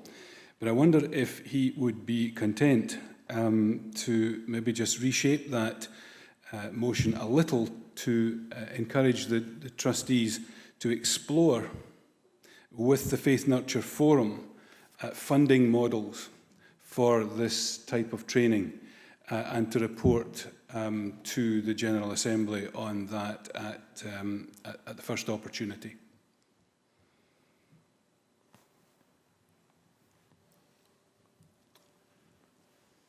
Is Mr. Kerr willing to make that alteration? Moderator Kerr 194. I think I understand where Dr. Chalmers is coming from. I get that. My concern is that this is likely to be live very quickly. This is likely to be live before we hear a report from the Council or the Assembly Trustees. That being said, I could be minded to make that amendment on the understanding that the first section of this training, at least, the initial modules, will be made available at no cost, because we have this process now set up. I would be worried if we approve something today in the forums report, and then suddenly we realise in September or October when it's running that there is a cost to participants. So I think if we can have that assurance from the forum that this initial module would not cost, then I'd be happy to accept that amendment from Dr. Chalmers. Convener, or is it Dr. Chalmers? I think that was to the forum. It is this problem about whether it's already built into the budget as to whether it limbos under the bar of Standing Order 56. I'm not 100% sure that it's built into the budget, but I think Angus was inferring it possibly was.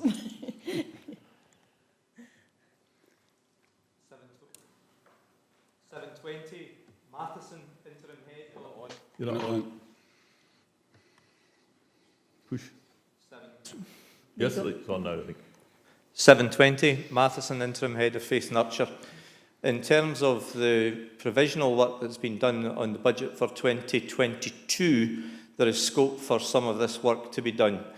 The reality is that if it goes beyond what we've currently envisaged, then it would fall foul of Standing Order 56.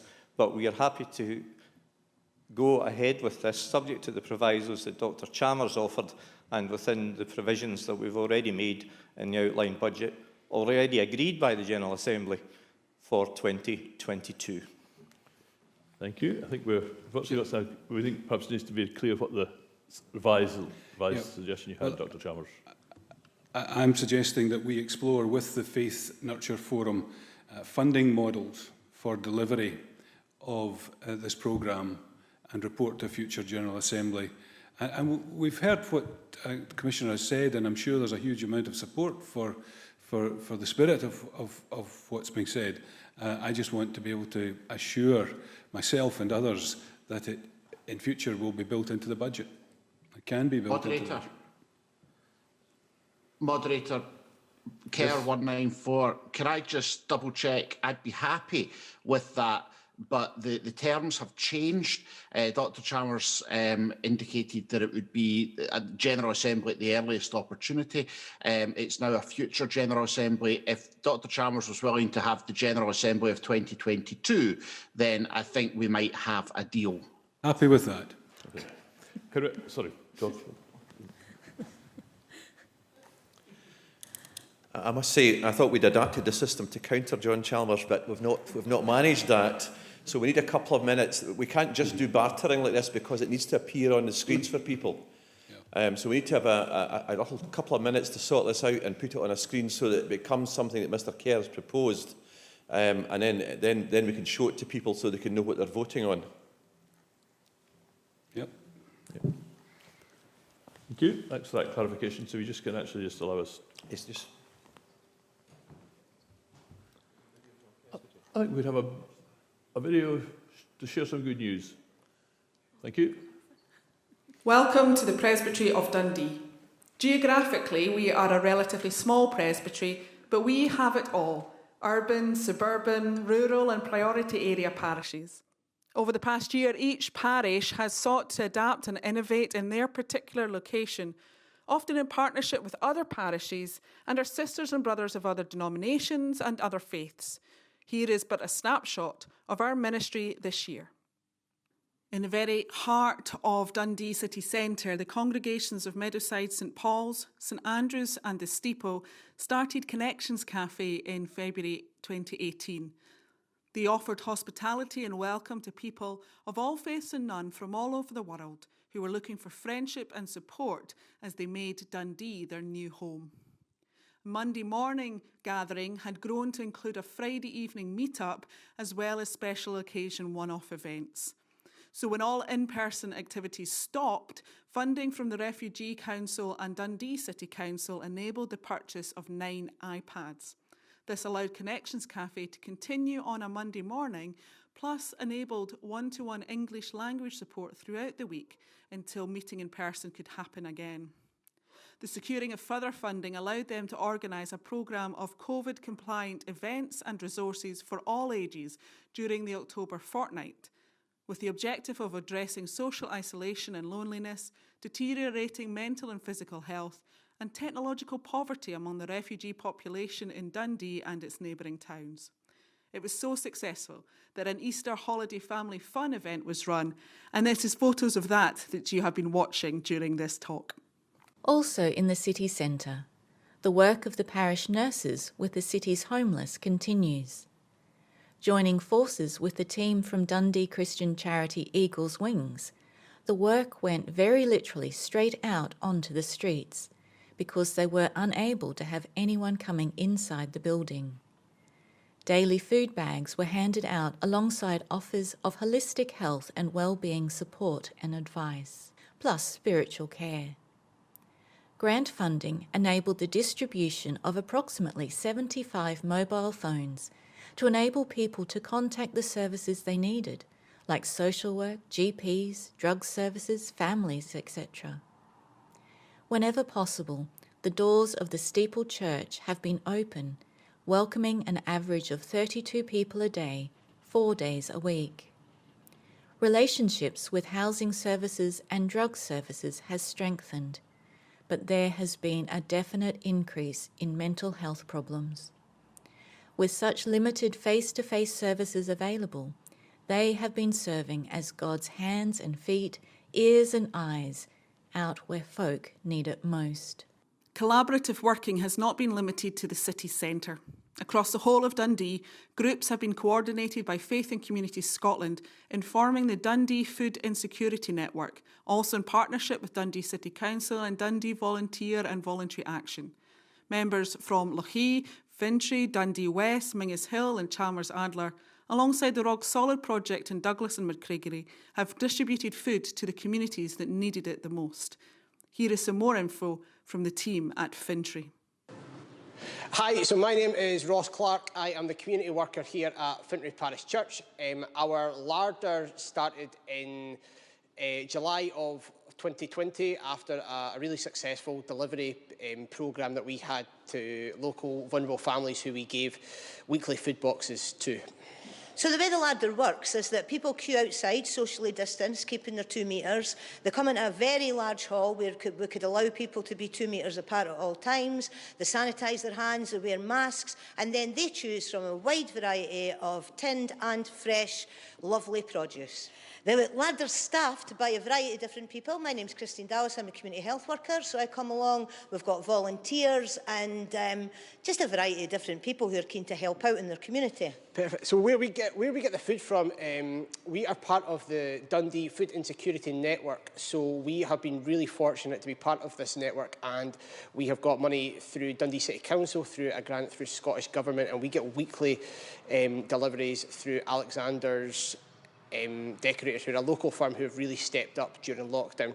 In addition, we also get fair share food, which has been absolutely brilliant, and we're also really fortunate to have a shop across the road, Scotland, who give us donations from customers as well as other local people who are keen to help. Okay, so what I like about coming along to the Larder is that as a community worker, I want to engage with people, and I want to engage with the most vulnerable. So the Larder provides me the opportunity to do that, build relationships, and then often do referrals to things like Togs for Kids, which is a clothing charity, help with electricity and gas costs, welfare rights, whatever really people ask me about, I try to help them with that. In terms of future for the Larder, we're really keen on food waste. We're really aware that there's a lot of food that gets wasted, and that's just heartbreaking in terms of the environment and in terms of people who are hungry, who are not being fed when this food's going to waste. So we're really looking to the future of, as well as the tinned ambient goods, we're really looking to focus on the stuff from fair share and excess from supermarkets, and really begin to make a dent on reducing this food waste across the city. In worship and faith life, we have also been working more closely together. Inspired by a popular television program, we produce a monthly Reflections from Dundee, where conversations, music and prayer are led by various people across the Presbytery.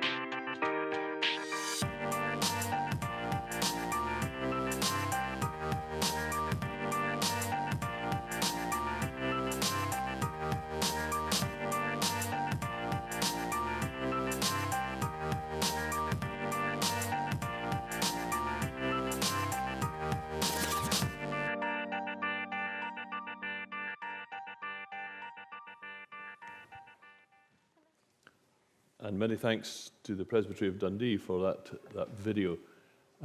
We now have the words as discussed, and I'm going to invite the Principal Clerk to read them out before we proceed to vote.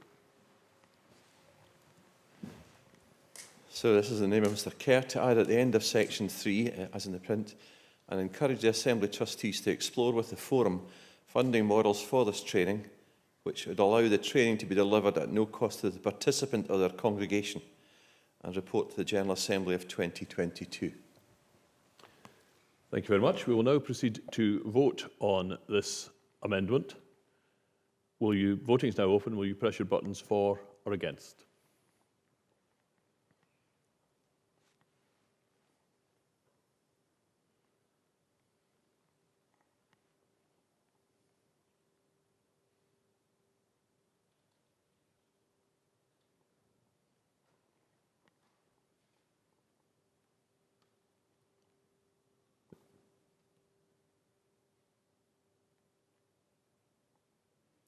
Voting is closed. There voted for the amendment 452, against the amendment 51. So that amendment is carried. I must now ask for a vote on section 3 as amended. Will you please indicate using your buttons for or against section 3 as amended? Voting open.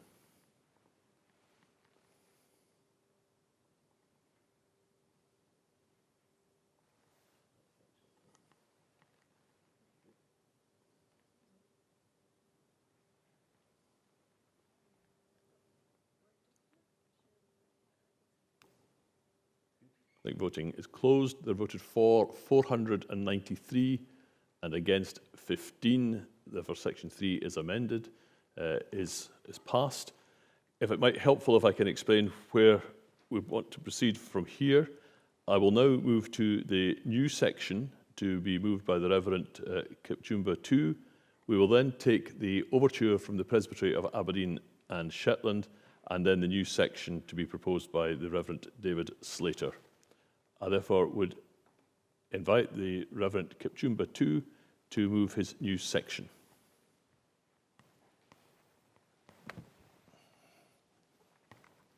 Moderator, Frank. Let me begin by thanking the convener of the Faith Major Forum for bringing in the proposals and which contains initiatives aimed at empowering the people of God to get involved in ministry within congregations. In particular, I want to speak in support of the section 3.3, which speaks about the training of lay people, the training of the lay program within the congregations, so that many people within the congregations can be able to engage in mission. I, however, note that even though the program and the modules will be developed, which I believe are going to be effective and they are going to be of good quality, the effectiveness of the modules and the content to a large extent depends on the quality of the training offered to those who are being trained. And therefore, I think the whole proposal of lay training leaves out the aspect of training facilitators who will ensure that the modules are delivered well within the presbyteries or within the groupings. And so my proposed new section seeks to ensure that we move beyond just developing modules for the lay training And we also get to a point where we train facilitators who will then deliver the modules within the presbyteries and groupings. The response, of course, which I got earlier from the convener, indicated that the intention is to have most of this online. But I want to suggest that even if we had most of these online, we will still need to have facilitators who are well trained to deliver the modules. And so I'm moving this new section to instruct the forum to develop a program for continuous training of facilitators of lay training programs within the presbyteries. And considering that we are also talking about the cost and ensuring that there is no cost to the members of congregations who want to participate in that, I want to urge the Assembly to support the training of facilitators so that we can have a lot of them all over in the presbyteries who can deliver them and ensure that we have less cost to facilitate the training. And so I move the new section, and I do not have a prearranged seconder, so maybe I'll ask if anyone wants to second it. Thank you. Thank you very much, Kipchumba. I have noted that it has been seconded. I will take questions on this, and if anyone wishes to speak on this proposed new section, will they please indicate in their request to speak? Any questions, first of all?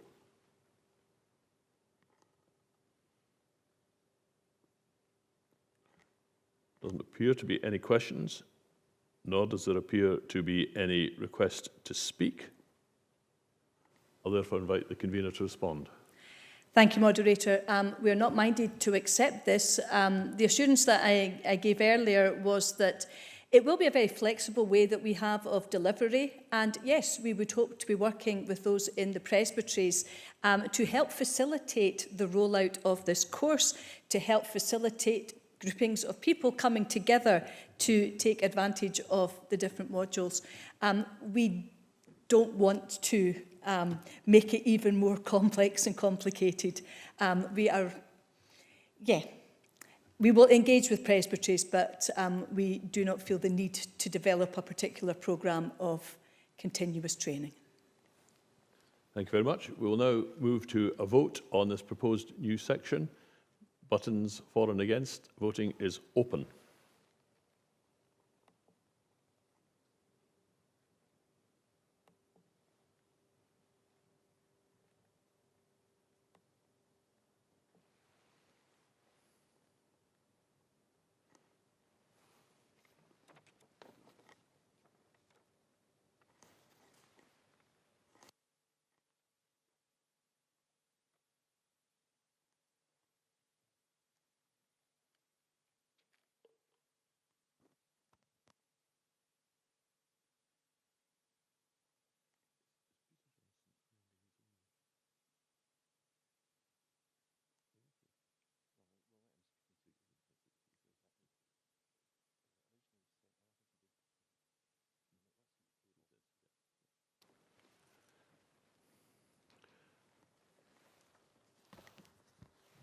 Voting is closed. There voted for the new section 170, against 332, so that new section is not passed. Thank you. We will now move to an overture from the Presbytery of Aberdeen and Shetland, and I invite the Reverend Peter Johnson to speak to the overture. Peter, please. Thank you, Moderator. Moderator, it's Johnston 507. I wonder if a little advice on, I have an amendment to the deliverance, whether to deal with that first or I should speak to the overture first.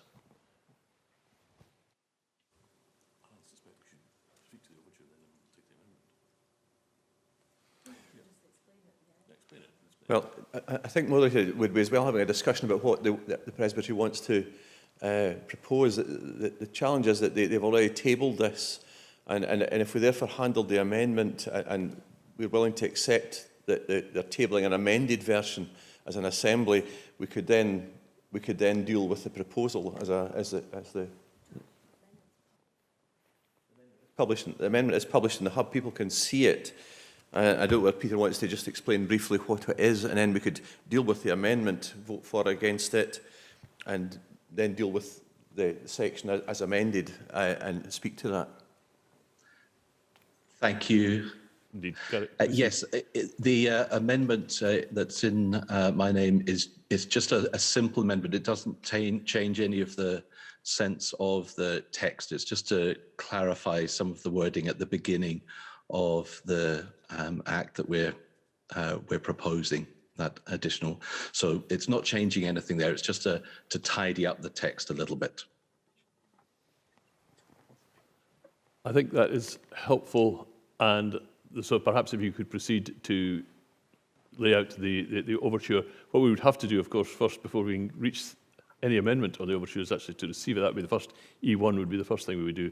Then when we actually come to the substance, that would be the appropriate place to deal with the amendment.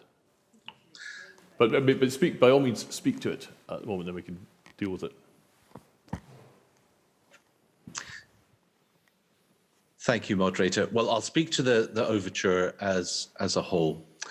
It's Johnston 507.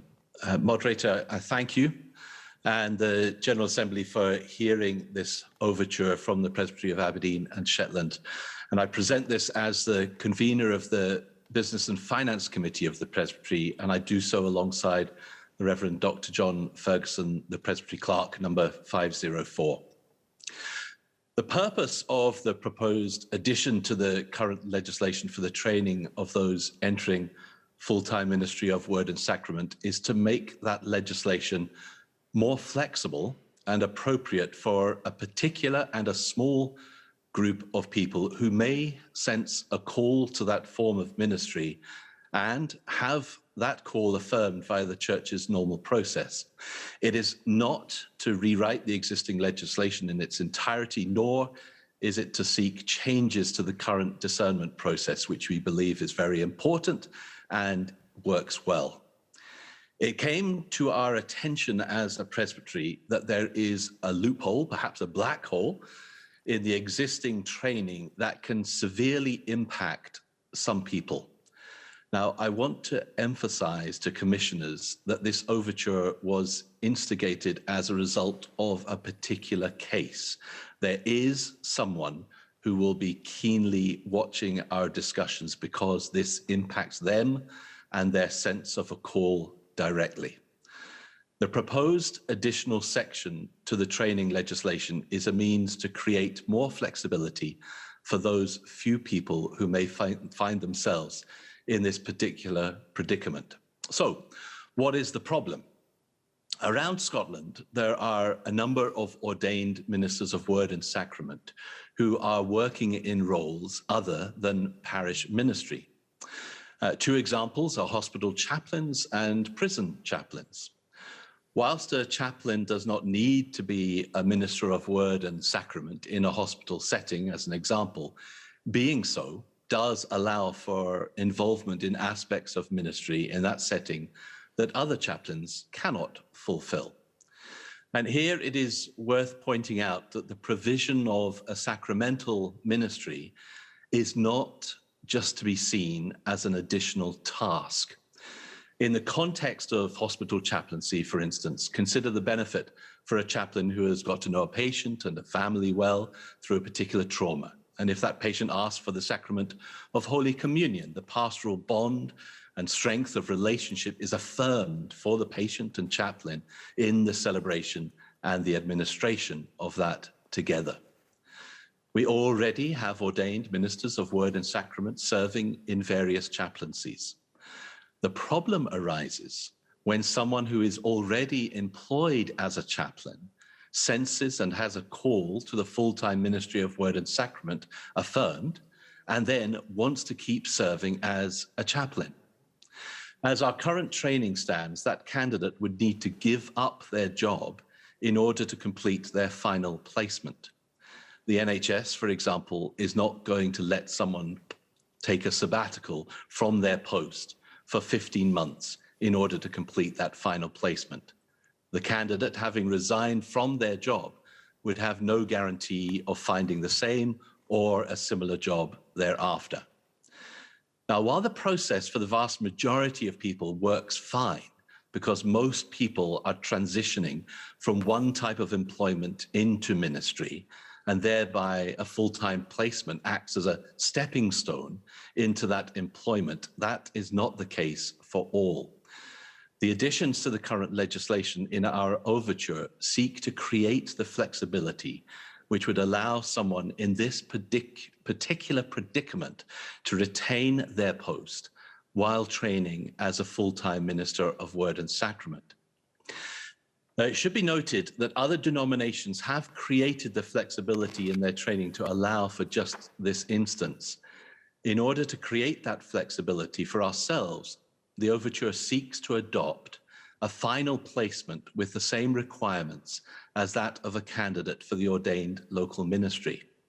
These are designed to operate alongside employment. Thereafter, should someone who had been trained using this process seek to take up a calling to another form of ministry, perhaps to become a parish minister, then they would need to apply for a change to their ministry categorization and fulfill any additional training or placements that may be required at that time. We agree that the necessity for diversity in training is important, and when someone seeks to transition from one ministry categorization to another, that this requirement is met. So the question may arise in commissioners' minds that if we are suggesting the adoption of a part of the training utilized for ordained local ministry, then why does the candidate not seek to become an OLM instead of a full-time minister of Word and Sacrament? Well, the reason is calling. Both forms of calling are valuable and they are valid, but they are not the same. Ordained local ministry is not set up with the kind of situation we have found in mind. An OLM is deployed by Presbytery in accordance with the Presbytery plan and its needs for the local church and local communities. It's a post that's under the supervision of Presbytery. A chaplain serving an outside body is supervised by that body and not by Presbytery. An OLM is often working part-time and providing some of their time and energy back to the mission of the church in that role. That's not the same as someone in a full-time vocation into which becoming an ordained minister of Word and Sacrament can bring additional depth, pastorally and spiritually. Other commissioners may wonder about the cost of this.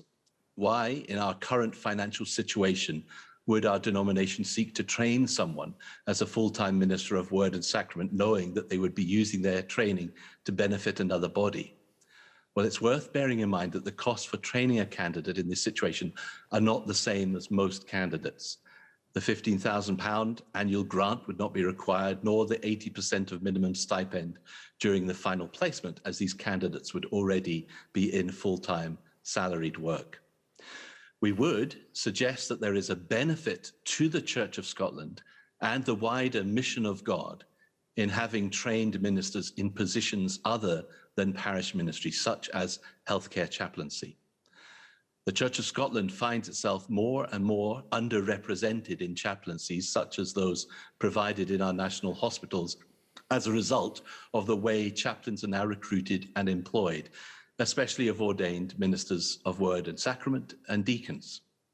Yet the pastoral need within healthcare settings remains profound for both patients and staff.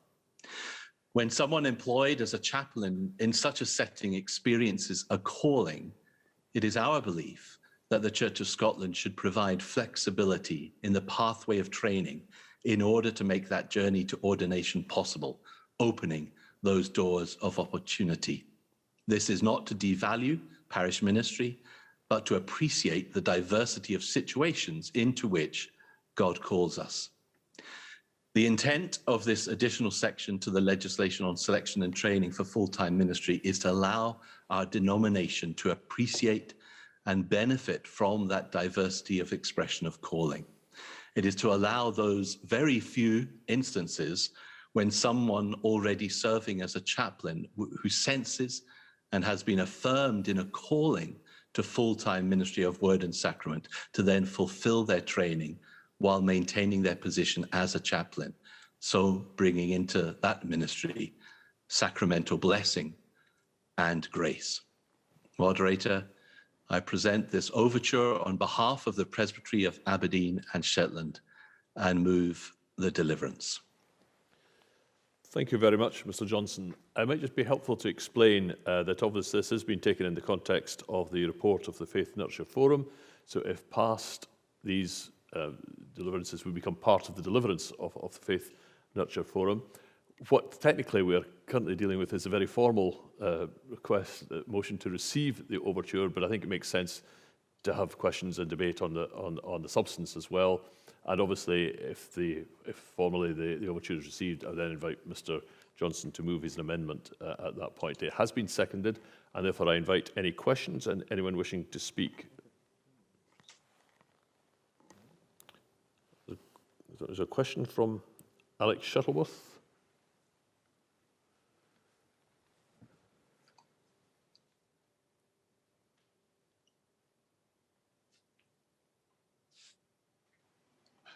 Thank you, Moderator. Shuttleworth 426.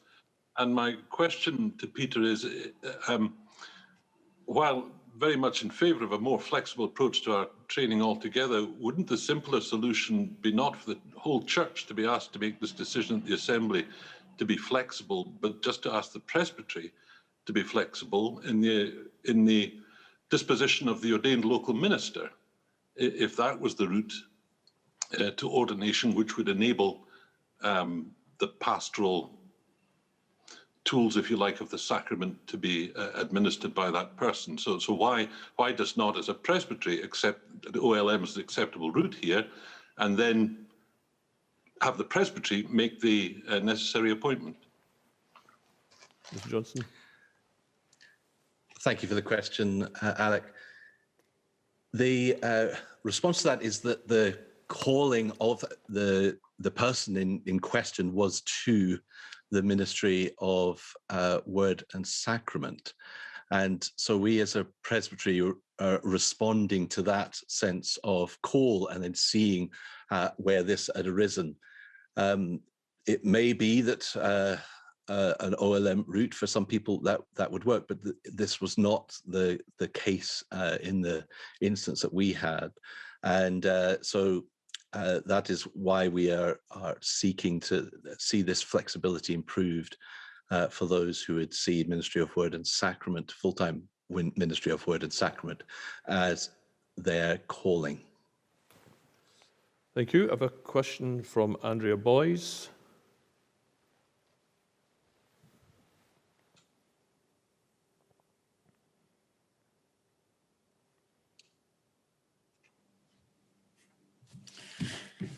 Andrea Boyce, 606. Moderator, thank you. I just had a question about calling, and I hear what Peter's saying for these chaplaincy, but I know working previously in the NHS, I was granted 4 years. It wasn't called a sabbatical at the time. I was a community psychiatric nurse, and the NHS of the Highlands were very supportive in allowing me to go off and do training. And what came to my mind was when I started my training, I looked to go into chaplaincy. That was heavily on my mind in hospital chaplaincy, but actually, because I was out of that situation, it came more that I wanted to go into parish ministry, and that was where my calling. So I just wonder, it's not a criticism, but I just wonder about the discernment of the process of discerning when we're taken out of a situation of whatever work that we're doing and go into ministry training. Thank you, Andrea, for that question. Yes, this was an area that was explored in the particular. Of course, I don't want to talk, about a particular case in too much detail here. We also had input from somebody who works in the NHS, and they said it was for our situation within Aberdeen and Shetland, it was extremely unlikely. In fact, we were told that it would not be possible for that to take place. So it has been an avenue that was explored. Thank you very much. I think it might make sense to advise, because I know there's some people who want to speak on the substance. that if we actually need to know what we've been asked to receive, if we actually take the amendment now, so that what we receive is if indeed Assembly decides to accept the amendment, would be the amended overture. So, Mr. Johnson, do you wish to speak and move your amendment? Thank you, Moderator. Yes, it's the amended version is simply to remove a part of the text in the opening, the kind of main paragraph, which is to take out the text that is referring to who has demonstrated at national assessment a call to full-time ministry of word and sacrament, and yet who believes and can demonstrate a calling to continue in their current role, and substitute that with who intends to continue in their current role. Now, it's not changing the sense at all here. It's just tidying up the text a little in that opening. So I am moving that amendment, which takes the form of just an additional clause at the end of the second section. That amendment has been seconded. Are there any questions on the amendment? There are none. What I would therefore propose to do is to invite the committee if you have any issues about the actual amendment before we then move on to deal with the substance of the overture, amended or otherwise.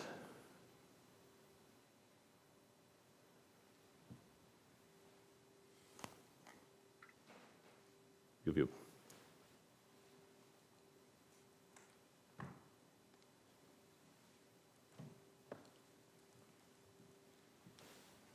Do you want to say anything on the amendment, Convener? Oh, sorry. Yes. Sorry, apologies.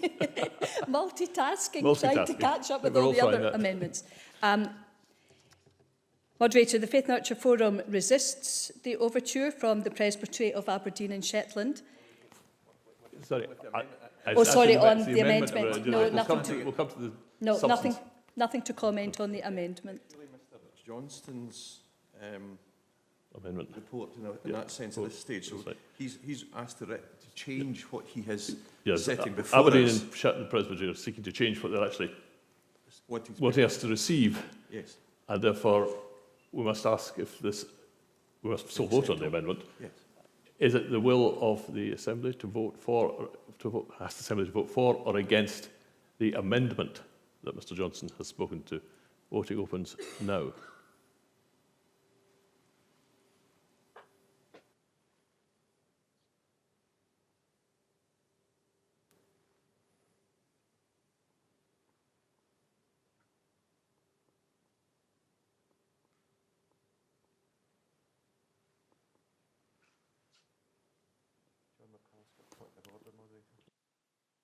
Mr. McCulloch? I think you need to unmute yourself, Mr. McCulloch. Unmute. How's unmute? Yeah, I can hear you now. Thank you. McCulloch, 90. Getting close, but not quite there yet. Moderator, before we vote on the amendment, should we not agree to receive the overture? We've been having this discussion. I think we want to know what the overture is that we're receiving. That's the advice I've got, with the Principal Clerk may wish to elucidate on that. Yeah, it is an awkward process. We're trying to... what in effect the Presbytery are asking is that they want to bring an overture, but they want to amend the text that they want to send before us. And I'm suggesting that it'd be useful to see what the text they actually want to send before us. Now, if a committee is bringing a report and they want to change the deliverance that's set before us, they need the Assembly's permission to change that. And I think what we're asking here in equivalent is that Mr. Johnson is asking the Assembly's permission to change what they're setting before us, and then we can know what we're receiving. Thank you. I certainly know where Mr. McCulloch's coming from on this, and I must say I have had similar considerations, but I think as it's coming from the same source as the overture itself, I think it's important that we actually have clear what it is that the Presbytery wishes us to receive. I think voting has ceased, and voting for 328 against 136, so the overture is amended in the terms proposed. The formal, I now put to the Assembly the formal motion, which is E1, that the Assembly receives the overture as amended. Well, voting is now open.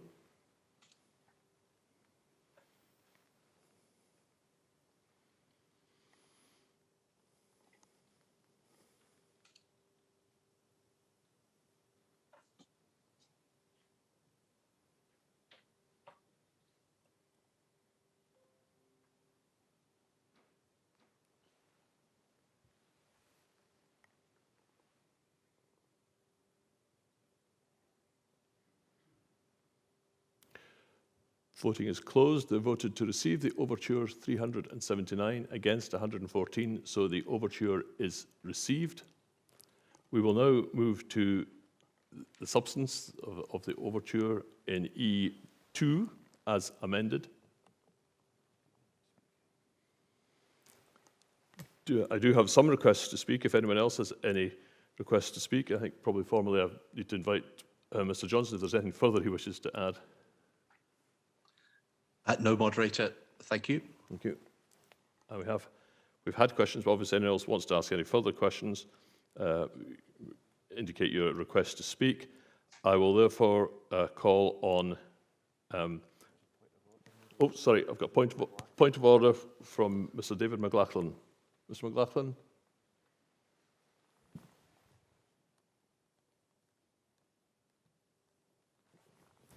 I think you may need to unmute yourself, Mr. McLachlan. I've got a question rather than a point of order. Apologies, it came up as a asking question. Haven't appeared in my hub. Which screen should it be on? Whether is it the Faith Nurture Forum or is it the overtures from presbyteries? And I have tried refreshing the hub. I think it's best, Mr. McLachlan, if you I'm advised if you click on current live debate, it should come up. And obviously that's advice to others as well. I'm not sure if there's questions from David Slater.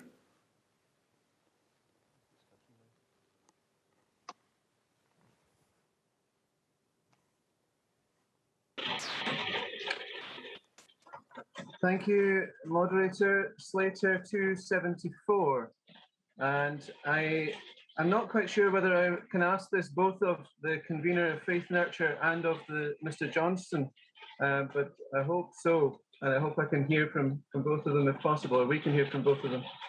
But can either of them indicate, and presuming or suspecting there may have been prior discussions, so can they indicate in those discussions prior to the overture being submitted, what consideration was given to widening the scope of those considered by this overture? And I have in mind, for example, those working for the church in central offices, those working in MDS or locally employed roles, otherwise working in a role which they may wish to continue, perhaps even on a part-time basis after ordination, or those which they might feel unable to leave in order to commit to a full-time probationary position. I ask that particularly because I know at least of two examples, both of which have given me permission to name them.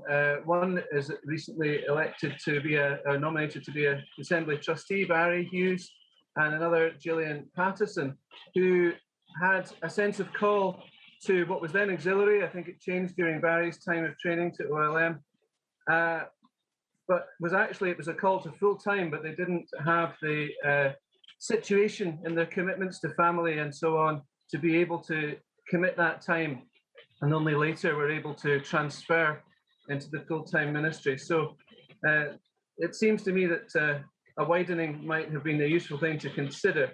Secondly, as part of that question, should the overture be passed, which I think we've already heard the convener is minded to resist, or the forum is minded to resist, would an instruction to explore these matters further be looked on favourably? And as commissioners will see, I have got a draft in suggesting that we might do something along those lines.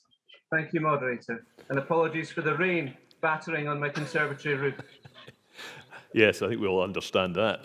I'm going to ask Mr. Johnson to reply to that, and ask the convener to deal with it when she comes to speak in the debate as a whole. So, Mr. Johnson, do you want to reply to Mr. Slater's question? Thank you, Moderator. Certainly for us as a Presbytery, we did give some of the other areas some consideration in our thoughts, but ultimately for the particular situation we had in mind, and for healthcare chaplaincy and thinking about prison chaplaincy, we wanted to keep it focused on those in the legislation we brought. We realised there may be other situations that this applies to, and so it certainly would be open for the Faith Nurture Forum exploring that in the future. But really, that sense of calling in these particular instances was what we had in mind. So that's why we've focused on that. I hope that helps clarify from our position as a Presbytery. And appear to be a question from Stuart Cutler.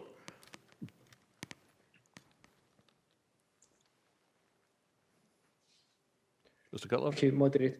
Cutler 319. It's a question for Peter. It's my understanding that, particularly within healthcare chaplaincy now, as you said, that the chaplains don't need to be ordained, and many of them are not. And as part of your preamble, you suggested that one of the reasons that this might go forward is to allow the person to engage in a sacramental ministry. The understanding that certainly in our part of the world is that where possible, the person's minister or priest or representative of their faith tradition would be asked to come in, because that's where the pastoral tie is. So could you explain a little more about how this might differ in Aberdeen, and if it does, what the reasoning behind that might be? Mr. Johnson. Thank you, Moderator. Thanks, Stuart, for that question.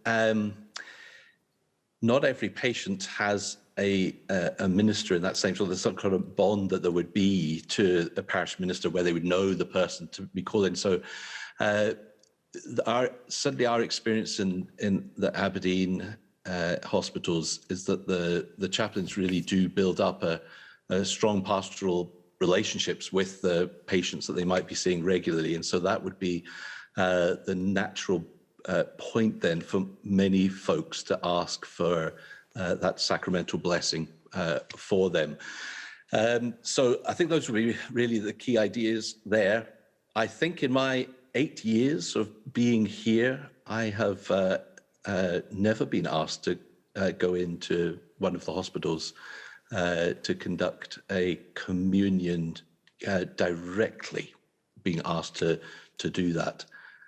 So I think that would be a response to your question, Stuart. Thank you very much.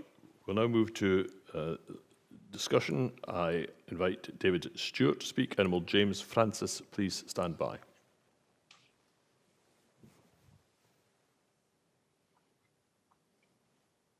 Thank you, Moderator.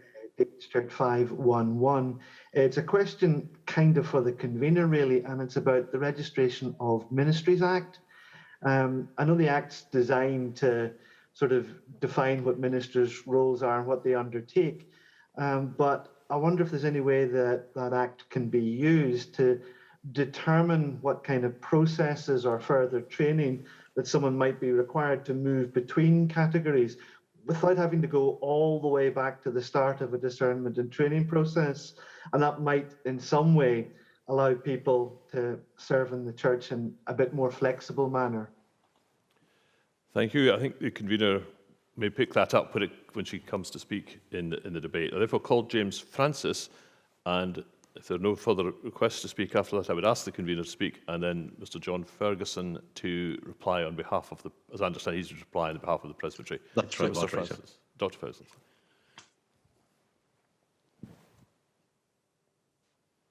Moderator, Francis 647. I find myself very reluctantly speaking against this overture. Apart from the nervousness of legislating from a single case, I would echo some of Reverend Slater's reserve and reservations. But more fundamentally, I think there's an inadequate distinction in the submission between selection, formation, and equipping and training for a particular role.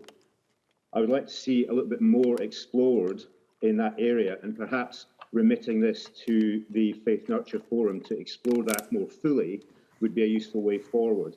The unintended consequences of legislating on training for a specific role as opposed to selection and formation for ministry, I think could be quite damaging in the longer term. Therefore, I would urge the Assembly to resist this particular overture. Thank you. Thank you, Dr. Francis. And I can now invite the convener to speak. Moderator, as the Assembly has already heard, the Faith Nurture Forum does indeed resist the overture from the Presbytery of... Take Mr. Ferguson first. Well, Moderator, as I understood it, Mr. Ferguson was going to have the final word from the Presbytery side as the movers of the motion, and then the convener would respond. Dr. Ferguson. Thank you, Moderator. I don't think there's an awful lot more that I really want to say. I mean, we simply would encourage the Assembly to support our overture. We believe that it is an important issue. It only applies to a fairly small number of people, but nevertheless, it means a huge amount to them, and it is seeking to overcome what is very much a clear dilemma and difficulty for people in these situations. And we are aware that certainly in the past, the Ministers' Council has been supportive of a flexible approach. And if I could just quote from a Ministries' Council report from 2019, this was the Ministries' Council Formation Framework. And this said it's critical that there be a student-focused approach to learning. The formation framework recognises that God has called individuals and offers a structure for ministerial formation that can never be a one-size-fits-all approach.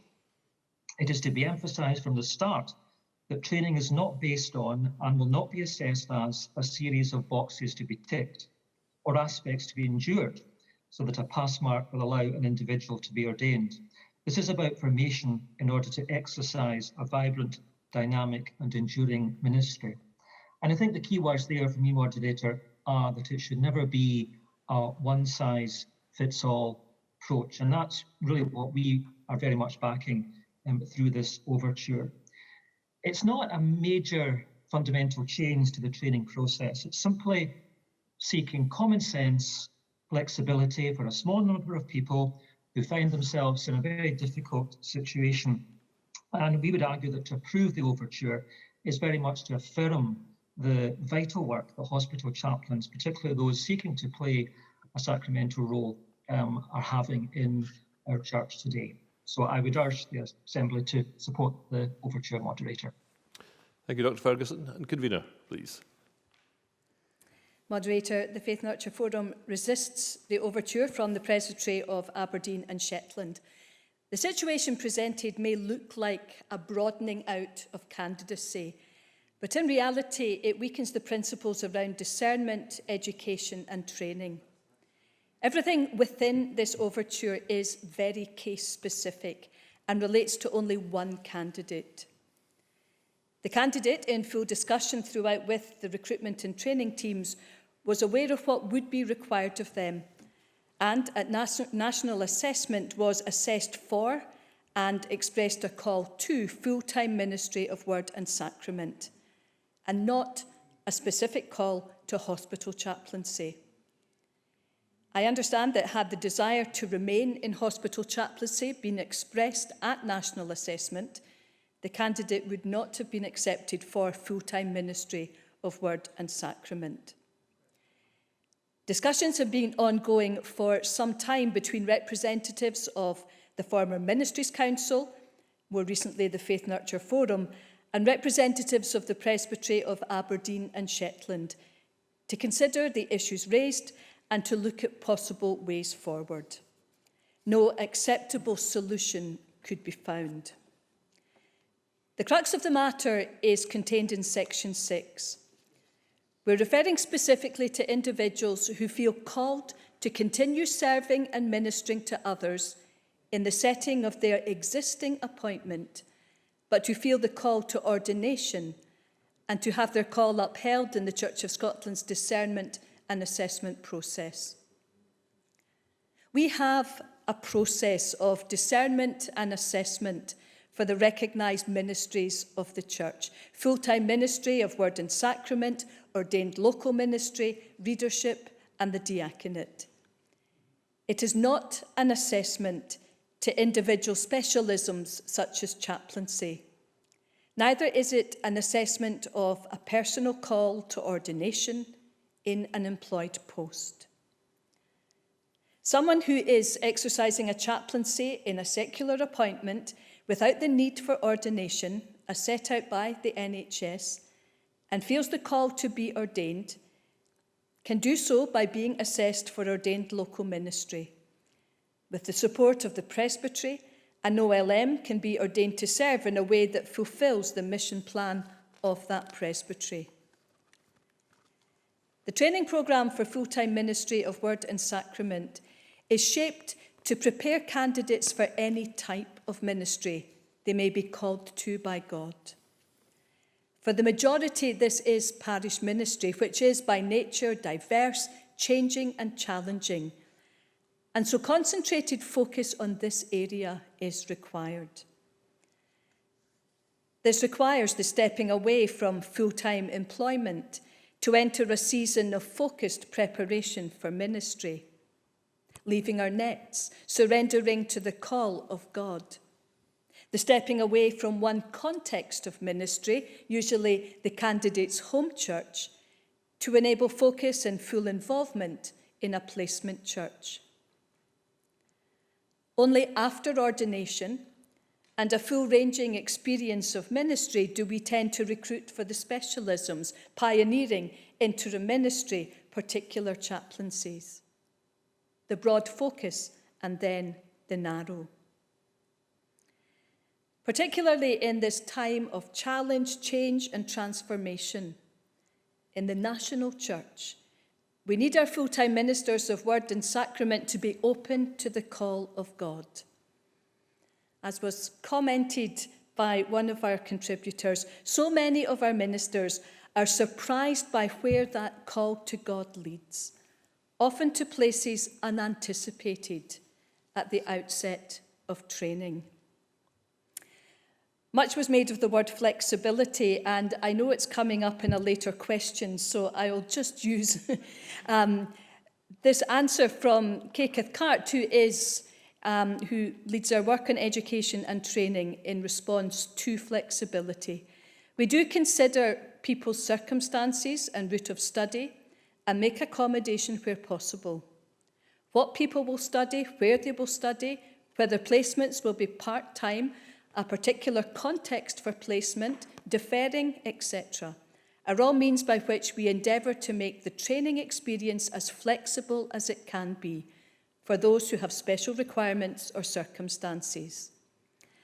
The need to experience full-time ministry, or as near to full-time as can be managed, and that's 30 hours plus, at some point in training, and probation is that time, remains important to ensure we can indeed ordain someone for full-time local church ministry.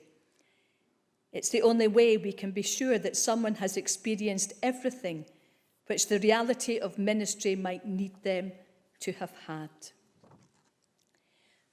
We have a number of particular concerns with the overture.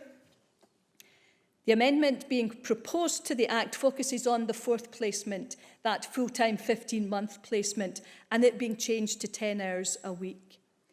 However, combining full-time work and the training demand becomes an issue long before probation, with autumn placements and a 10-week summer placement. It is all part of the flexibility, but that is what is required. We are also concerned that what is being proposed is very particular and essentially a restricted ordination to one mode of service. And this would flag up the issue with registration of ministry. This is a new category that is being proposed. Finally, the overture is predicated on one individual's circumstances. while the overture seeks to suggest a broader application to others who might be similarly affected. We're not aware of anyone else who has presented with this issue. Moderator, this overture, if passed, would be deeply problematic, but we feel it is unnecessary. There are ways of dealing with this issue through existing and recognised routes, and so we resist the overture. Thank you very much, Convener. We will now come to vote on E2 as amended. Will you have your buttons ready to vote for or against? And voting is now open.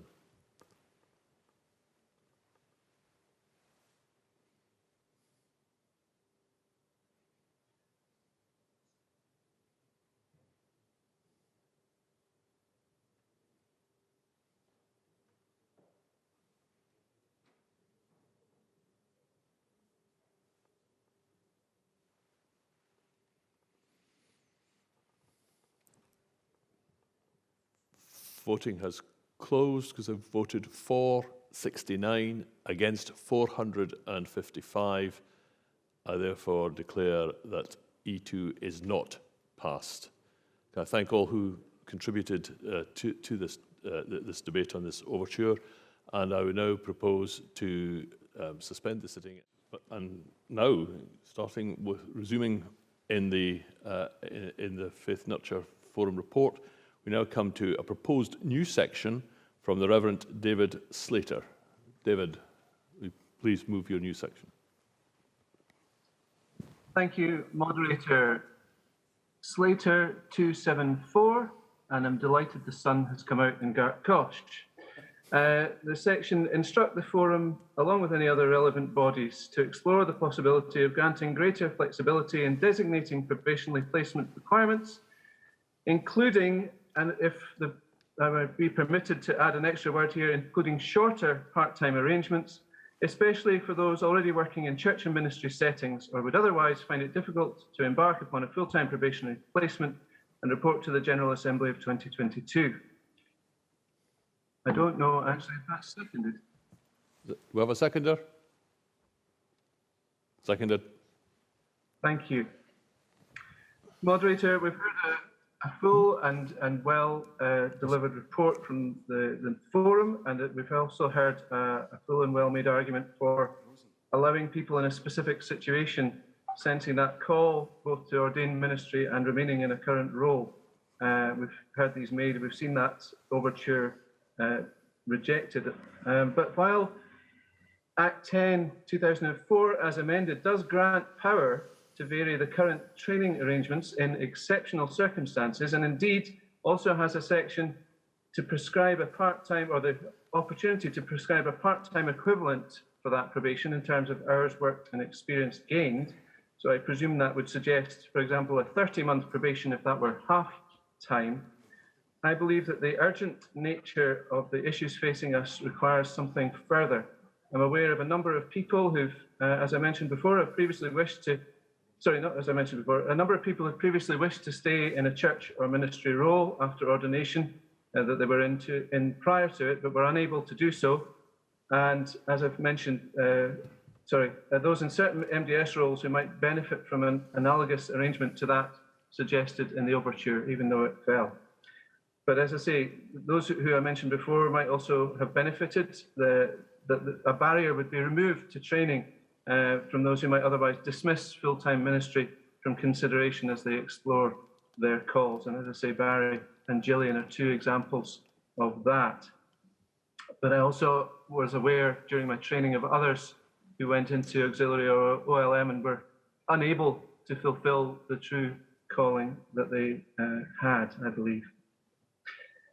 We can't prejudge future General Assemblies. But I suspect one part of the answer to the things that face us is to allow some to move to more flexible percentage posts, as has started to happen in certain presbyteries, and perhaps even what we might call tent making or portfolio careers.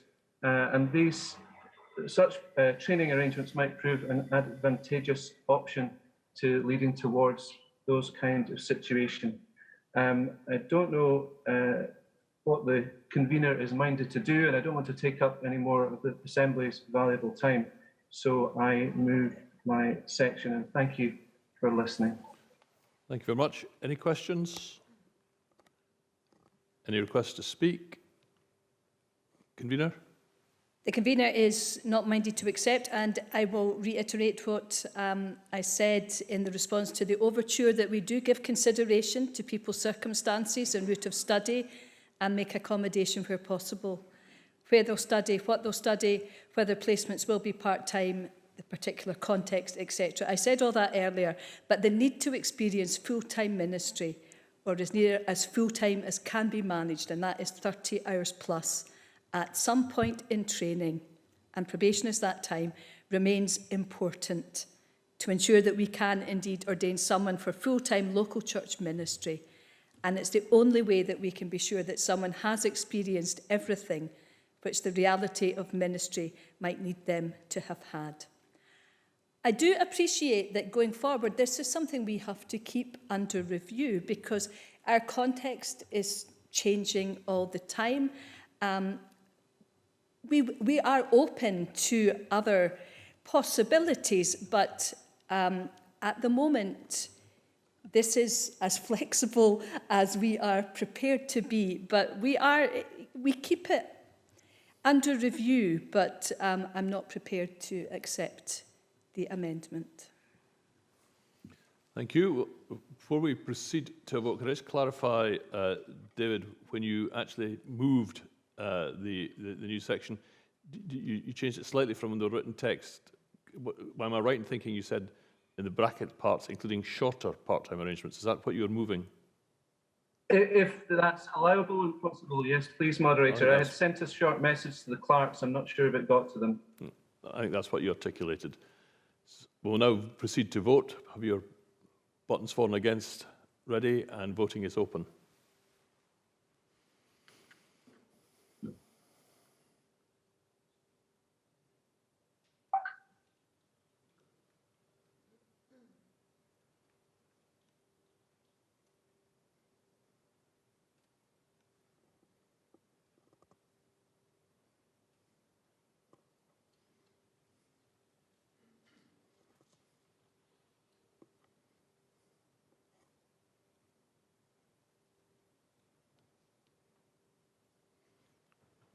Voting is closed. They're voted for 137. They're voted against 360. So that proposed new section falls or fails to pass.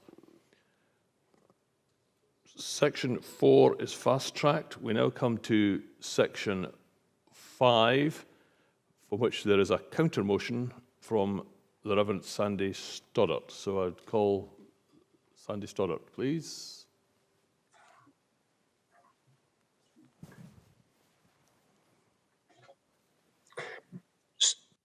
Stoddart 592. Moderator, this generally welcome report asks us to instruct the forum to keep questions around call and tenure under review. I think this situation is more urgent than that. 2025 is not far away, and there will need to be very robust and imaginative presbytery planning to allocate ministries appropriately as we reduce to the 600 considered by the Assembly trustees to be affordable by the end of 2025. There was actually a special commission report on tenure in 2014. In that report, the commission invited the reaffirmation of the view that the church has no ministry of its own, that it exists only to be caught up willingly and joyfully in the mission of Jesus Christ. That report also spoke about tenure in context, saying when a minister accepts a call to a specific charge, their original, more general call to the ministry of word and sacrament is now expressed in a particular setting and at a distinctive time. Moderator, this is a very distinctive time in the life of the Church of Scotland, very different from 2014, and in terms of planning, as the convener said, a time of division. and we may need to take a more flexible approach to the question of tenure. The Faith Nurture Forum report notes that there have been conversations about flexible tenure, but that little came of them. Perhaps part of the problem was, as the report states, that the convention in the law of the Church is that legislation be not retrospective, meaning that the question of overall flexibility is not one which could be addressed. Must we be limited by legal convention? There's a clause in the Ministers Act that requires a presbytery to begin a review process 6 months prior to the anticipated retirement age of ministers in unrestricted charges where the presbytery is planning an adjustment. Since this is already an established process, perhaps it could be extended to cover all ministers during the lead up to the 2025 deadline, instead of only when they're about to retire. Moderator, I'm prepared to put my tenure where my mouth is.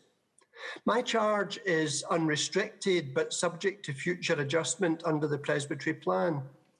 Recently, another agreed adjustment in our presbytery seemed likely to be held up due to a moratorium on MDS recruitment. I offered 50% of my tenure to presbytery, and this would have been accepted, allowing the presbytery plan to move forward in 2 charges. As it turns out, we were unexpectedly allowed to recruit, and my offer wasn't needed, but it was there. Surely we need this flexibility. Proposals have been coming to recent General Assemblies, and we've been saying, not radical enough. We need more radical. How can we call for radical if we're not prepared to change? How can we prepare our congregations for change if we're refusing to be flexible ourselves? How can we move forward realistically to 2025 if we have to wait for ministers in potentially 868 unrestricted charges to retire or translate? Why can't we work together with friends and colleagues in presbyteries to do good things now, rather than being required to wait until some unspecified time? As I said, there's already a process in place that perhaps just needs extended, though it might be that another mechanism is required, and consideration of that is what my counter motion calls for.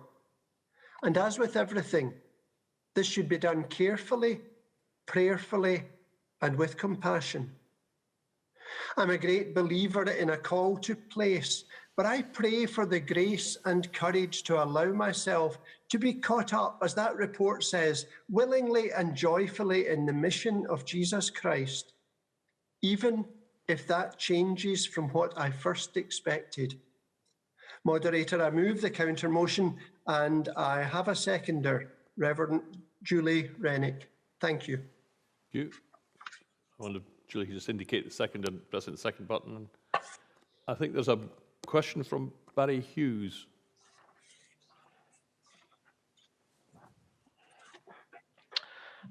Thank you, Moderator. Barry Hughes, 393. It was originally going to be a question as to whether Sandy wished or intended this to look retrospectively, and I think Sandy's already answered that. So I'll go on to a comment if comments are in order just now. Yes, I'll call you back again. And take silence as assent. I'll declare an interest. I have unrestricted tenure. I've been in my parish, indeed I've been in parish ministry for just over 2 years. I have to be honest, when I felt the call to this parish and came, the fact that it was unrestricted didn't really register on my radar at all, I have to be quite honest. But after I'd been here about a year, I remember somebody saying to me, somebody from out with the parish, oh, you're unrestricted tenure, you're in a wee bit of a comfort zone. Now, I came into parish ministry in my early 50s. I left, I'll be honest, a fairly well-paid and fairly secure job, went through the pain of struggling to pay the mortgage for 2 or 3 years, found myself called to a priority area, which I did not expect. Echoes the words of the convener earlier, that we end up often in ministry not where we're expecting to be called.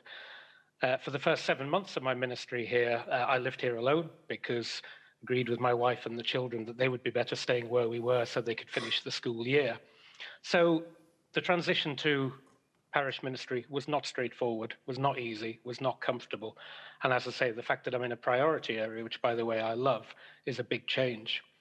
I suppose the one thing which I can cling to in terms of security for me and my family after all those changes is the fact that there is unrestricted tenure. That does not mean that I will not enter willingly into conversations with my presbytery, and I hope anybody from my presbytery of Stirling would agree with me on that.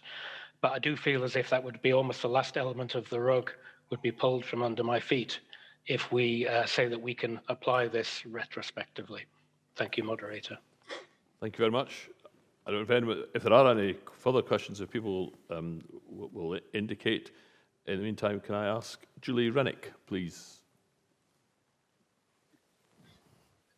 Thank you, Moderator. Julie Rennick, 373. Moderator, I speak in support of Mr. Starrett's motion. In fact, he and I had both submitted similar amendments, but his arrived first. The need for urgent, radical and sensitive change cannot be denied. And yet, no matter how good a plan we come up with, no matter how innovative the mission, if it cannot be implemented, it is simply empty words. Now, some will say that we're open to the Spirit's prompting and that others will graciously agree to change in order to assist the enacting of new, innovative mission plans. Some will, but others will not. I did. I moved in order that a plan could progress. It took that need for change to be the prompting of the Spirit. Moderator, I second and support this new section to ask for a considered review in order to effect change and for the long-term building up of our church, both locally and regionally. If we really believe in the mission plan, as hopefully it will be approved later on today, then we need to look at how tenure can be applied and how tenure could be adjusted at some future date. Thank you. Thank you very much. I have a point of order from Andy Haddo. Andy? 109. I think you need to unmute, Andy. Unmute, please. Try. Yeah. Am I unmuted? I can hear you very faintly. Let me try and adjust that. That's better. How's that? That's better. I don't want to distract from the business of assembly, but the point of order is the Zoom chat is currently disabled, and I'm just aware that it's used for technical help as well as for inter-commissioner communication, and neither of those things are possible at the moment. So is there a reason that's happened, or can it be enabled? I'm advised that the technical team were not aware of this, but they will now look into it, and hopefully, by perhaps the time we've had one or two more speakers, I'll be able to report back. But thanks for drawing that to our attention, Andy. Can I call Gary Noonan, and will Scott Paget please stand by?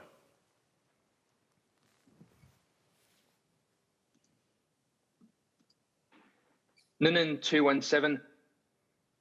Moderator, I speak against this counter-motion.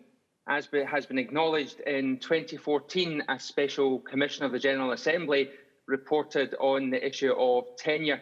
It took 3 years to research, and its report reaffirmed the role of ministers as office holders and the appropriate nature of tenure. We have a comprehensive report in Presbytery planning, and as Presbytery mission convener, I'm delighted that the emphasis is on local mission. But we've heard that with projections, we'll actually be lucky to have 600 full-time ministry posts in 5 years. And that's without changing the principle of tenure. Ministry is unique in that we're office holders. In my last employment as a police officer, I was also an office holder. But there we were paid substantially more, could live in our own home, wouldn't be moved more than a reasonable travelling distance of 30 minutes, and had an excellent pension and a federation.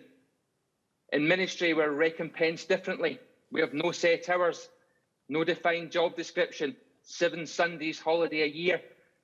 As a minister with a family, I don't think it's too much to ask for some security and tenure as one benefit we have.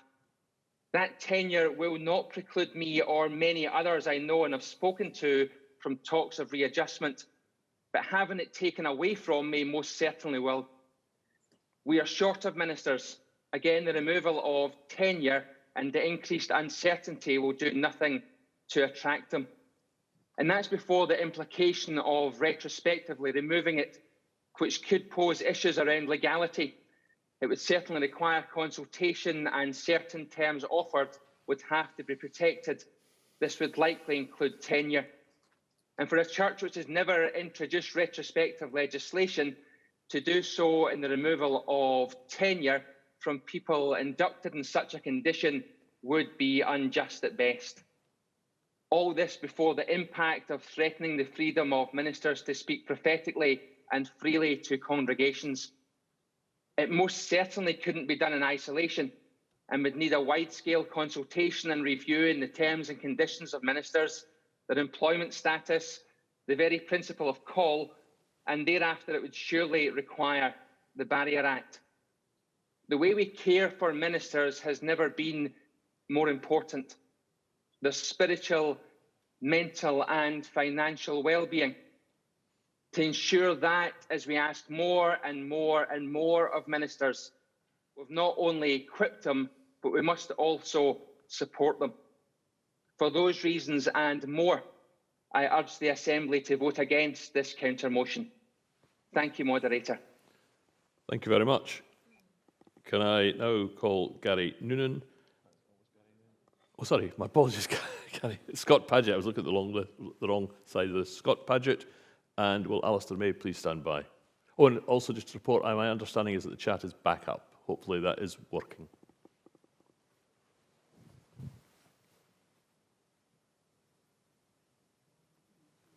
Thank you. Okay. Thank you, Moderator. I will be brief for sake of time. The report of the Faith Nurture Forum in point 8.2.4 argues that the Church of Scotland do not know what the Church and the world will be like in 10 years. So planning should happen on a 5-year basis. Unrestricted tenure is in real tension to this, and I don't see how it can be sustained anymore in a world of 5-year planning. I understand people are fragile. Sorry, I should say I'm page 198. I understand people are fragile, and this needs considered thoroughly. And the forum in the report at section 913 outline it's beyond the scope of a brief section of a report to General Assembly within which to consider this fully. I am pleased this counter motion, which I support, asks the forum to consider how we can do this well. People are fragile. I fear this may need to happen within the next year or two. And I think we need to think about how this can happen well, or as well as it can do. Thank you, Moderator. Thank you very much, Scott. Can I ask Alistair, the Reverend Alistair May, please, and would Stuart Crawford please stand by? Thank you, Moderator. May 325. I move to speak against this, and I do it with a lot of reluctance because I'm very sympathetic. We need to do something about this at some point. However, I've got 17 years roughly till I retire, depending on what the state does with its pension. And I've just moved to a new charge on full status, so that's me declaring my interest. But let me also say this, and this is a hostage to fortune.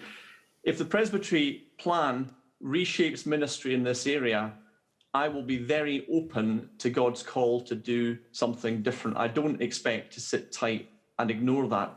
And here's the thing, the vast majority of colleagues, I think, are in the same place in that willingness to move. My problem with some of this debate is that we've got real problems, but this tends to blame ministers. The reason we've not got people in the right place is because the ministers aren't willing to move. I don't think that's the case in the vast majority of cases. The problem has been that we have utterly failed to do realistic planning. And I speak as previously a deputy planning convener of Glasgow Presbytery. We have completely missed the ball. We have not taken the difficult decisions. We have given leave to call to congregations because it's been too tough to say this hasn't got long-term future. And that's what we need to get to grips with. That's the urgency. The other reason I would want to speak against this is the specific way this deliverance has been worded.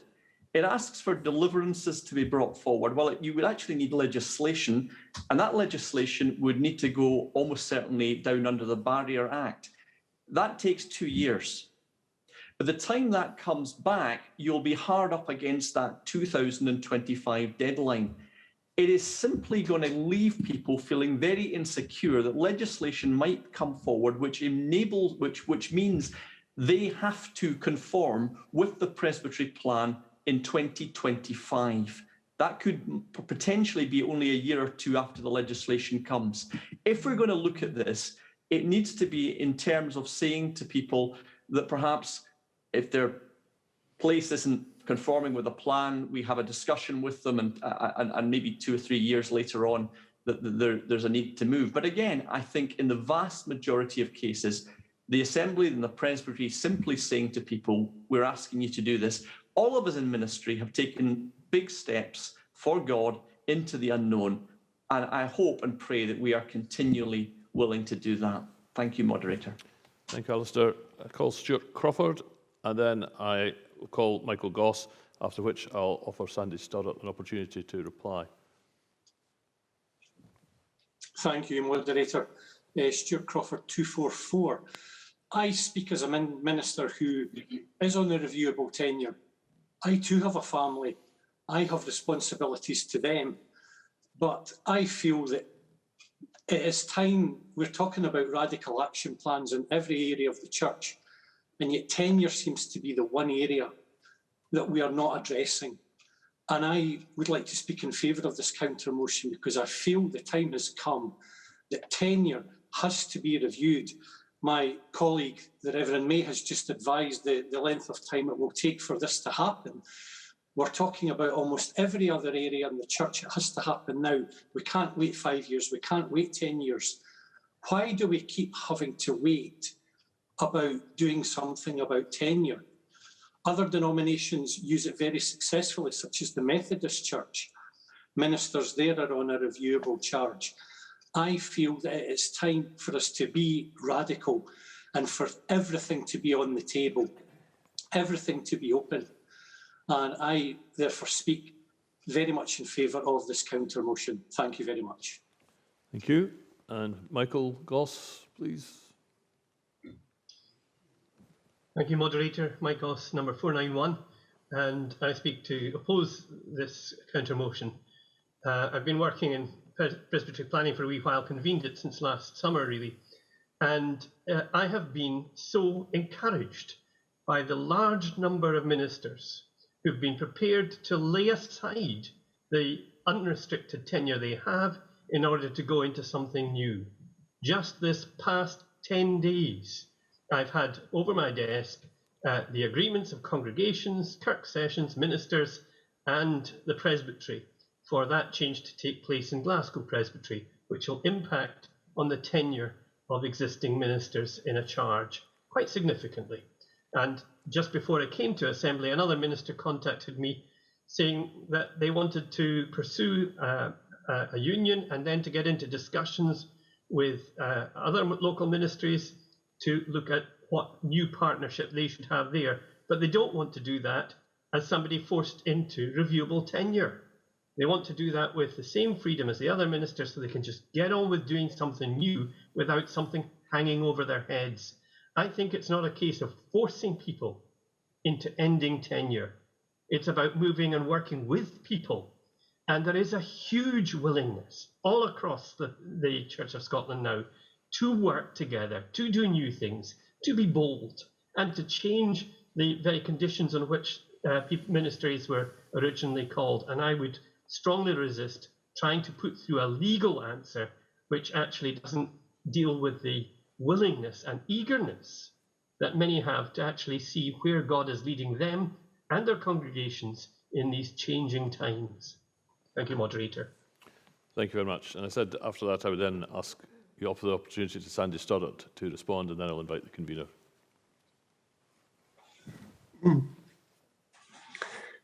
Thank you, Stoddart 592. I wasn't for a moment talking about removing tenure wholesale, just making a review possible in cases where adjustment is considered necessary by Presbytery. Just suggesting a flexibility to make planning a possibility. I'm not suggesting for a moment that anyone would be moving home or location, perhaps just a local flexibility within presbyteries or within a local mission area or whatever that's going to be called within larger presbyteries. If ministers are happy to lay aside tenure, as Mike Goss and others have suggested, then that's tremendous. But I wonder what the balance is between those who are happy to lay aside tenure and those who actually become a barrier to progress. Absolutely, I would rather that it could be encouragement rather than legislation. But I don't know what the situation is up and down the country with how many are willing and how many are actually obstructing. But as someone said, I think that with everything else shifting, then holding on to tenure doesn't seem like a flexible way for ministers to be looking forward. Thank you. Thank you. And I'll now invite the convener, please. Thank you, Moderator. We obviously oppose the counter motion. We feel that our particular section of the deliverance is allowing for a flexibility to continue exploring. As you can see, tenure gets people very aroused here. They are thorny issues. There are strong opinions. In the course of this discussion, you will have heard that there are possibilities often for reviewing full tenure at a certain age. You have also heard that even once we did this work, and even if a change were possible, it would have to go down under the Barrier Act. So we're not talking about any kind of quick fix. We did have a discussion this morning. I had a brief discussion with Grant Barclay of Legal Questions yesterday and a discussion with Laura, our Procurator, this morning. And we will keep this under review and we will keep having a discussion, but we don't want to go down this. It also kind of presumes that we're going to come up with an answer, which we're not. Sorry, Grant of Legal Questions is looking somewhat panicked. We are not wanting to do a big piece of work on this, but we will keep it under review. And I just echo the challenge that I've heard from so many, to all of those in our congregations, to all those in ministry, to be open to doing a new thing, to be fully involved in exploring the shape of mission and ministry within your presbytery, and to be open to God's guiding and to change. Thank you. Thank you very much, and thanks to everyone who has participated. If I perhaps explain, what we're now going to do is vote for, it's 4 and 4. It's for the counter motion or for the motion as it stands in the deliverance. I'll read the counter motion. And I'll ask the Principal Clerk to read the counter motion. Well, there, just to read into the record, note the current mix is a counter motion to Section 5 in the name of Sandy Stoddart. Note the current mix of unrestricted and reviewable charges, and instruct the Forum and Legal Questions Committee to explore questions around call and tenure with a view to bringing a deliverance or deliverances to the General Assembly of 2022, which will allow presbyteries to review the tenure of unrestricted charges where adjustment is required to ensure that presbytery plans can be implemented by 2025. Thank you. I'll explain this. You'll get 2 4s on your voting. either for the original or for Mr Stoddart's counter motion. And perhaps I'll explain whichever wins, we will then have a deliberative, probably actually deliberative discussion, because I think some people have indicated they want to speak on section 5 in any event, and a deliberative vote. But will you now express which you're in favour of? Is it the original 5 or Mr Stoddart's counter motion? And voting is open.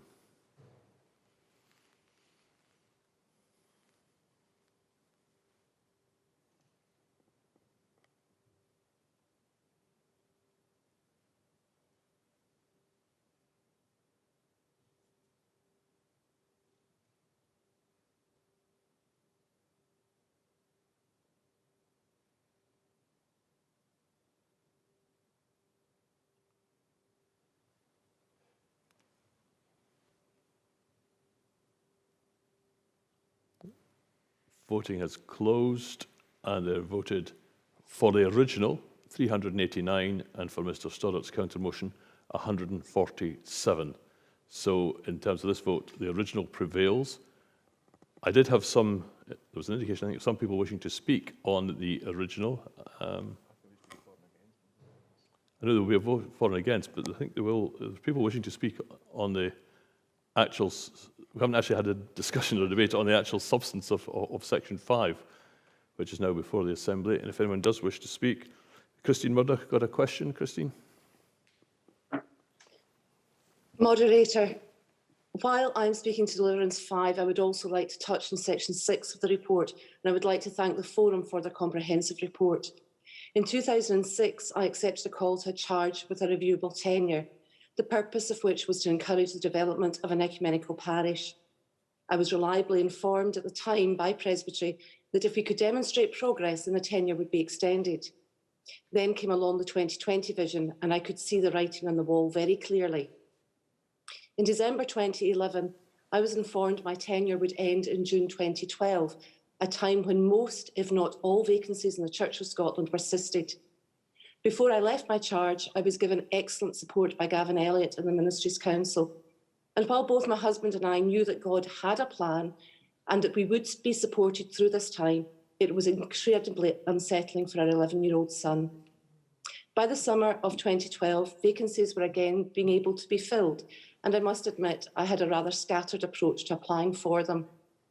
As someone who believes God would only call me to one parish at a time, this was not how I ever thought I would apply for a charge. Had it not been for the fact that we have our own family home to which we could move, I might have been tempted to accept the invitation to preach as sole nominee for a charge I knew in my heart God was not calling me to serve. I was between parishes for 10 months. I then offered my services as a locum tenens in the Presbytery of Dumbarton, and God's plan was revealed. I am now the parish minister of the one charge I served as locum. Sadly, during my time between parishes, I felt as if I had been disowned by the then Ministries Council. I always believed I was a Church of Scotland minister by the fact I was licensed, ordained, and listed in the Red Book. Yet in those 10 months, I felt I no longer belonged, despite still acting as a national assessor, and it was within that group I received the support I needed. Fortunately, support for me has changed. This year, I had the experience of being a witness at a trial in the High Court. When I spoke to the support team about this, I could not have been given better care. I was prayed for, I was given time and the support I needed, and just knowing that my church was caring for her ministers was incredibly empowering. Therefore, I would encourage any minister who needs extra support for whatever reason to approach the support team where they will find the care they need. Moderator, with reference to reviewable tenure, whilst I know we need flexibility within the system, indeed I'm in discussion with Presbytery regarding a change to my current tenure, I do not want any child of the manse to go through our son's experiences, which would have been so much more traumatic if we had not had our own family home. So please, can I ask the convener that when questions around call and tenure are reviewed, and tenure is being reviewed, especially when Presbytery plans are suspended, that appropriate support for manse families would be part of the discussion. And can I also express my sincere thanks to the support team for their recent excellent care. Thank you, Moderator. Thank you very much, Christine. And now can I ask Dorothy Getliff, please, Dorothy. Am I unmuted? Yes, you are. Yes, Can you hear me? we can hear you. Hello, can you hear me? Yes, we can hear you. Can you hear us? We can hear you. Yes. Yes. Yeah, I just feel that I concur with Sandy's counter motion, and the reason for that is because Christ laid down all his rights for this world. Many charities have a clause for when you give donations that says, please give to where needed most. As a deacon, you may think I'm being a bit of a Sorry to sour interrupt, grey Dorothy. person, I don't think. but the diaconate has been demoted and we're no longer an office holder. Sorry, So Dorothy. many of- I'm reminded you didn't give your number, your name and number. Sorry. Sorry. 591.Getliff. Thank you. Carry on. Continue, please. If I may continue, many charities have a clause for donations to be used where needed most. I am bold enough to say that there are some congregations who probably do not need a minister. They have very talented, gifted and moneyed people, but there are other congregations that desperately need leadership and shepherding. And I really think that if we're doing a radical change, as Sandy Stoddart has said, the system is unfair. It means that some ministers, I'm sorry I'm saying this now, but some ministers go for, there is a call there, I'm not denying that, but they may go for an unrestricted charge simply because they know they can stay there and they have job security. So I feel for Christine Murdoch and others who've suffered under this system in the opposite way. But I do think that some ministers in unrestricted tenure can be a barrier to change. And God is on the move like Aslan. And why are we so static in this regard? Thank you very much, Dorothy. Before I call the convener, I have 2 points of order, one from Aileen McPhee and one from Julie Rennick. Aileen.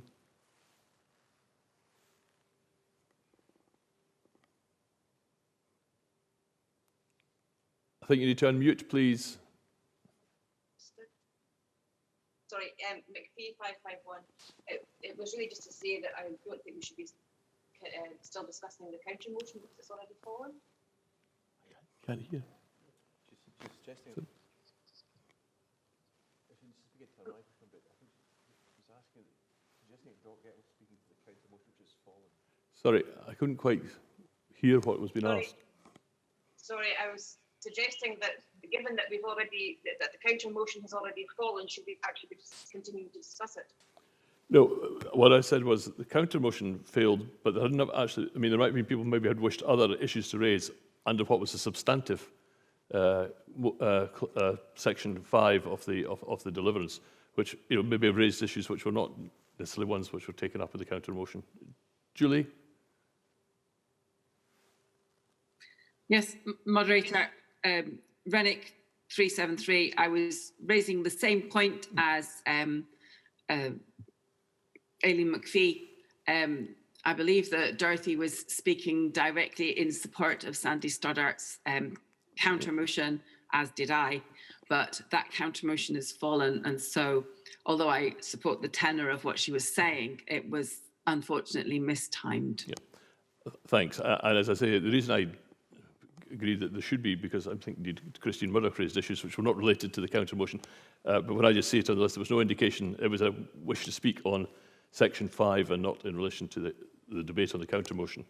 And I had no way of anticipating what would be said. Convener.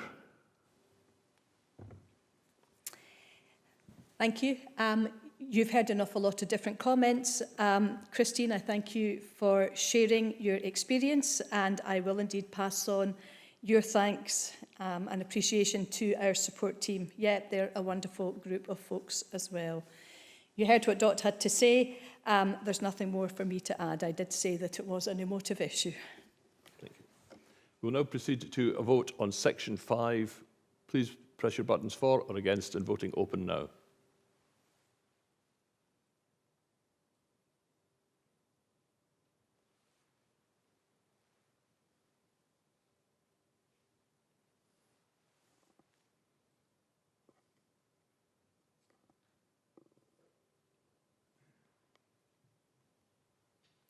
Voting closed.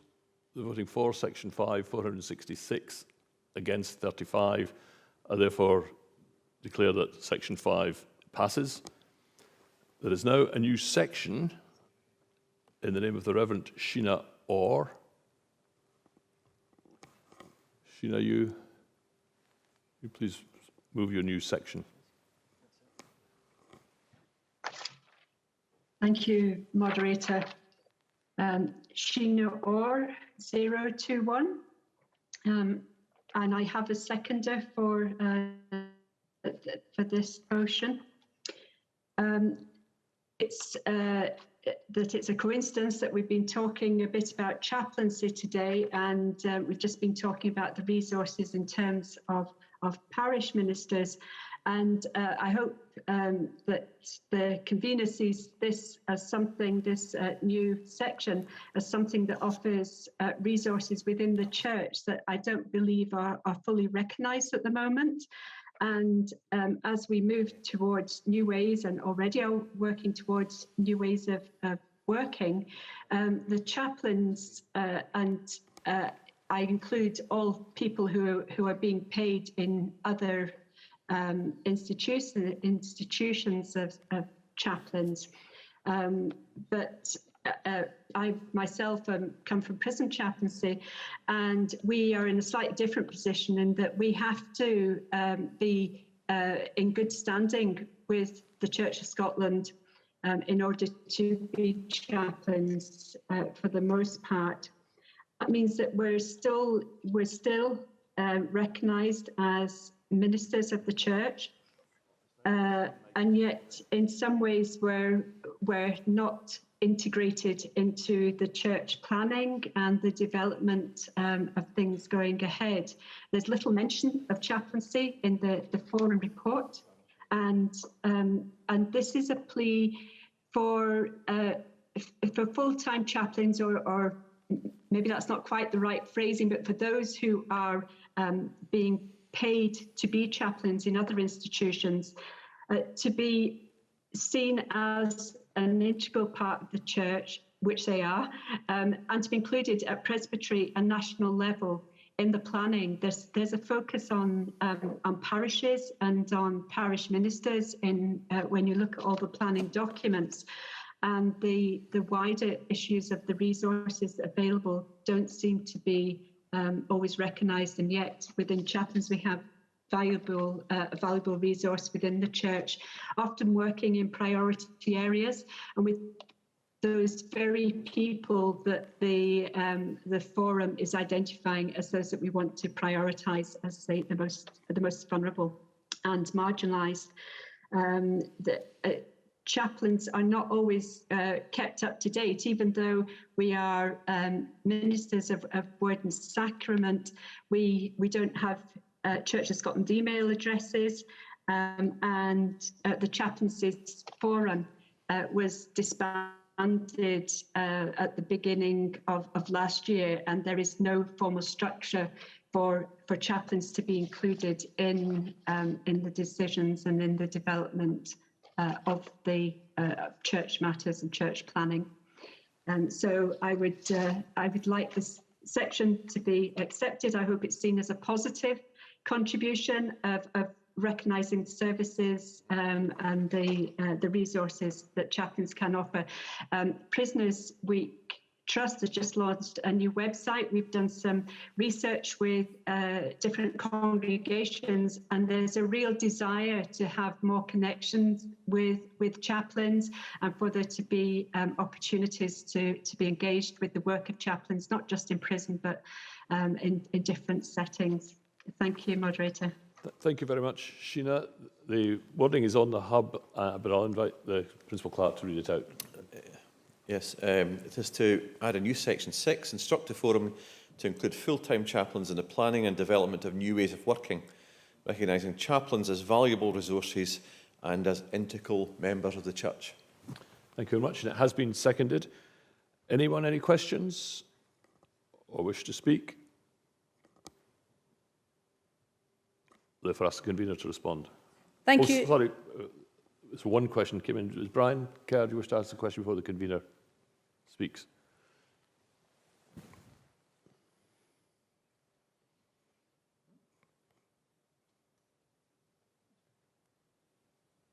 Brian?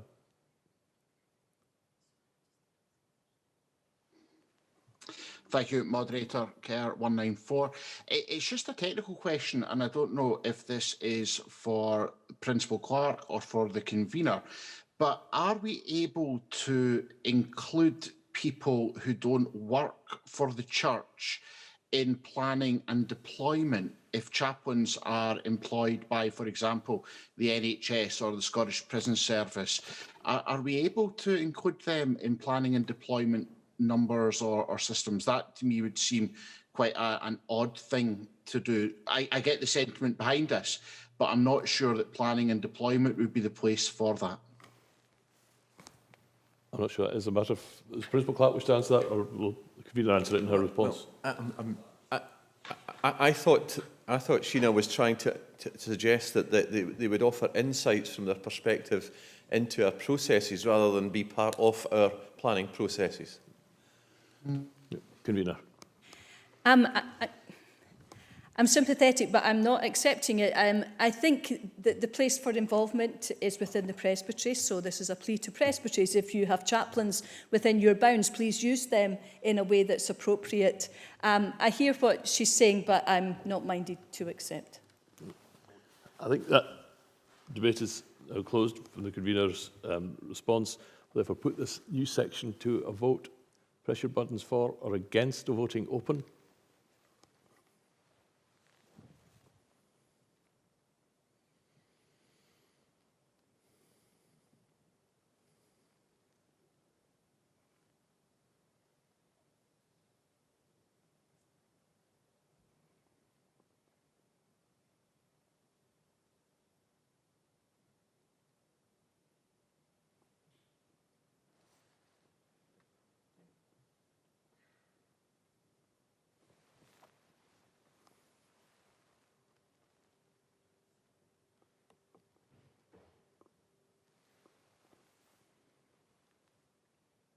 Voting closed.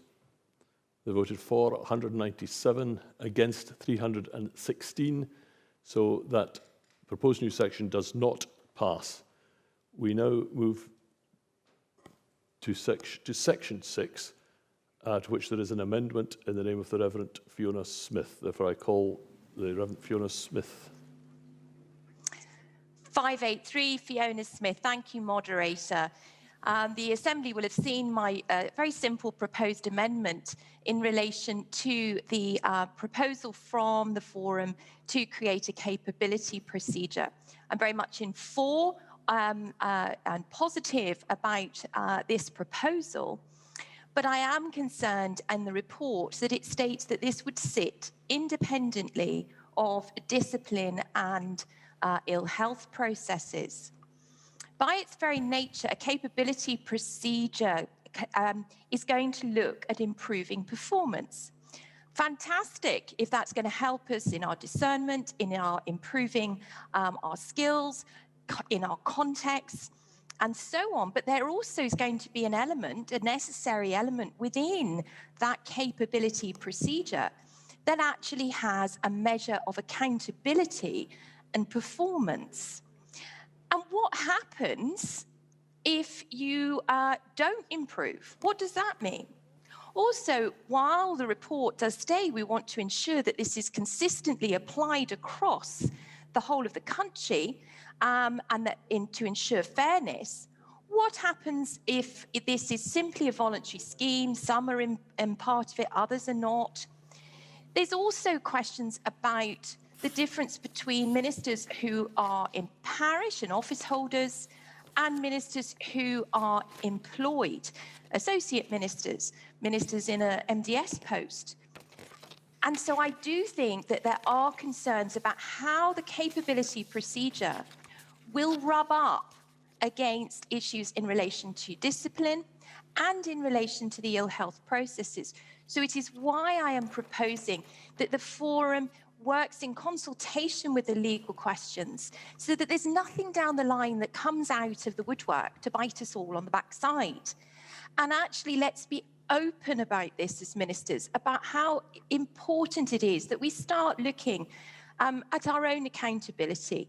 Now, clearly at the moment in a capability procedure as envisaged by the forum, there's nothing in and of itself that would result in a discipline. But I am concerned that if this isn't looked at, that then things could be missed and situations could arise in the future that could cause problems. And I have been involved and continue to be on the judicial proceedings panel, so I'm aware of issues around discipline. And this is not about bringing the lawyers in to start making life, you know, complicated. I know we all get worried about the lawyers, but actually I think it's really, really important in this case that we do get the expertise of the Legal Questions Committee to talk with the forum to ensure that we get the best procedure that we possibly can, and to ensure that there's no issues around matters relating to discipline, matters relating to ill health. And the same really does apply for Section 7 when we're looking at the Code of Ministerial Conduct. There's a whole issue there about its status and what does a breach of it mean. So there's some really interesting questions. I totally support the forum's move on introducing a capability procedure, but I really urge the Assembly to support this amendment. And I spoke to the convener of legal questions, and I know he is happy to accept my amendment. If the forum is, that would be wonderful. And I also have a seconder for my motion. Thank you, Moderator. Thank you very much. The seconder, please show. Seconded. It is seconded. Good accept. And the convener has indicated that this is accepted. So I'm still not put it to vote. Yeah. All those in favour of the amendment, proposed amendment to Section 6? Open voting, open now.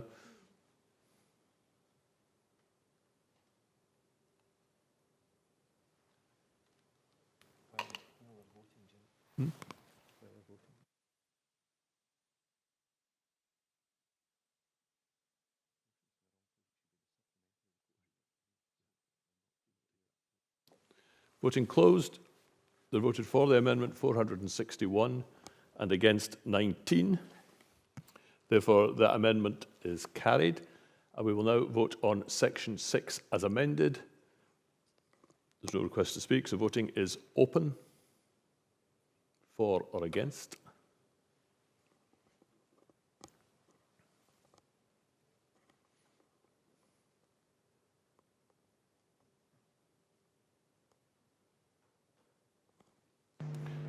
Voting is closed. They voted for 448 against 24. So Section 6 passes as amended.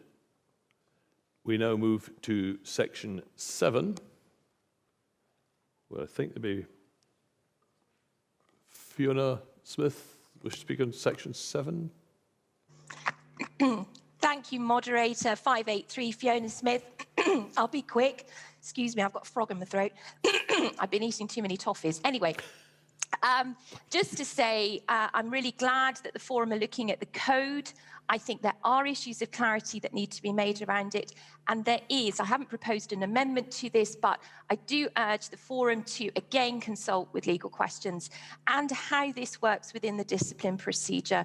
I think all of us ministers would really benefit from a robust code of conduct, which we then understand what a breach of it is, what status it has, and how it operates within the disciplinary system.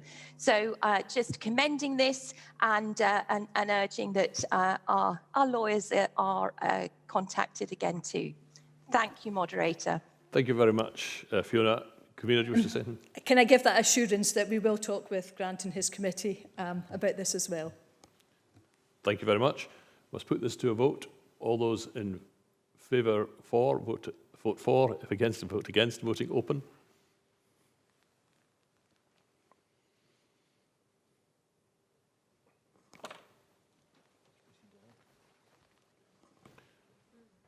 Voting is closed. There have voted for 471, voted against 10. Therefore, Section 7 is passed. We now have one person wish to speak on Section 8, and I therefore pleasure in calling Alison Elliott. Dr. Elliott. Thank you, moderator. And can I start by Elliot 40? Can I start by thanking the convener for leading us through an incredibly complicated and dynamic landscape calmly and patiently this afternoon. Inevitably, when you have a situation as complicated as this, there are going to be unintended consequences. And I think that my question is about one of these unintended consequences. Because in section 1113(2), the report expresses concern that the current moratorium on recruiting ministry development staff will have the gravest impact on priority area congregations. Can the convener elaborate on the impact that gives rise to these concerns? And can she also indicate what steps are being taken to ensure that the priority area congregations do not suffer the effects of these reductions? Thank you. Moderator, I would have to say that events have overtaken the writing of the report, that we are now 120 is the number of MDS that we are by law entitled to recruit 120 full-time MDS. The moratorium on that has been lifted, so we are recruiting and we constantly keep that under review. So we have a very robust recruitment process for MDS, which has been running for the last year or so. So it is a robust process and we are recruiting up to our full number. Thank you very much. We'll now move to a vote on section 8. Will you press your buttons for or against? Voting open.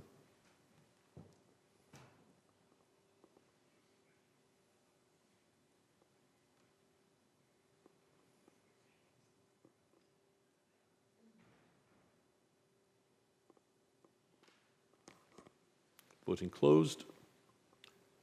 They're voted for 471 and against 8. So section 8 passes. Your hub will suggest that there's to be a new section proposed by the Very Reverend Dr. Derek Browning. My understanding is that that actually should be dealt with when we come to the supplementary report, and therefore we will find a place for it, so it will be dealt with in the supplementary report. We now have a new proposed, number 9, section 9, of which I think I have one person wishing to speak before we move to the proposed new section. Section 9, and Joanne White. Please, Joanne. So my question to the forum is, have you considered for other churches to share stories about churches with communicating with the under 40s, especially within the last year, which the use of social media has clearly shown there's been an increase in highlight of under 40s communicating with churches within that as church. Could these resources be used in support into the future of the church? Convener. Absolutely. I think we've all done a lot of learning over the last 15 months. We've all learned all sorts of new ways of communicating, and the insights of the under 40s are much appreciated. Our new head of Faith Action Programme is taking the under 40s as a particular project going forward. So he's in the hall and he's heard you. And so we just affirm, yes, the insights and the learnings, and we are very grateful for them. Thank you very much, and thank you, Joanne, for the question. Let's put section 9 to the vote. So have your buttons pressed for or against. Voting open.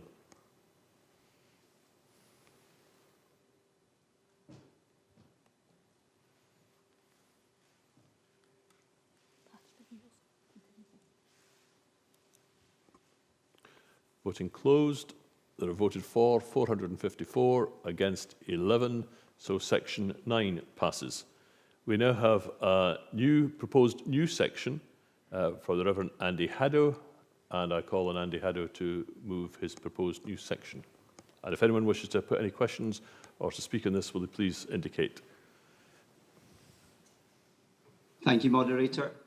I want to thank once again the convener for her patience in dealing with all these questions and all these bits and pieces, and the forum as well, particularly for highlighting the work of the Path of Renewal, I was on the path of renewal, originally on its pilot, and then also entered the second tranche of congregations involved with it. It was, for me, a transformative experience for my ministry, for how I worked as a minister, and also for my congregation. And because of the COVID pandemic, we have seen that the project of renewal was actually quite visionary, because it tackles many of the issues that have been highlighted, that have always been there in the church, but were highlighted due to the pandemic. And I think it would be a sore loss to the church if it was to not continue. I have a seconder, Barry Hughes, number 393. I'm Haddo 109, by the way. And I hope that the convener would support the spirit of this motion. I am a newbie when it comes to putting in motions, and I would appreciate some help and support if there's a way of rephrasing this which would make it more acceptable to the convener and the forum. And so I move my motion. Thank you very much. You said you had a seconded. I'm not sure I did see a seconded. Helpful seconded. Thank you. I don't have any questions or requests to speak. Convener? Convener is happy to accept, absolutely. Path of Renewal do a fantastic job and many learnings and great support over the past month. So, yep, happy to support the new section. Thank you very much. We're still obliged to vote on it for that proposed new section proposed by the Reverend Andy Haddo. Buttons ready, for and against, voting open.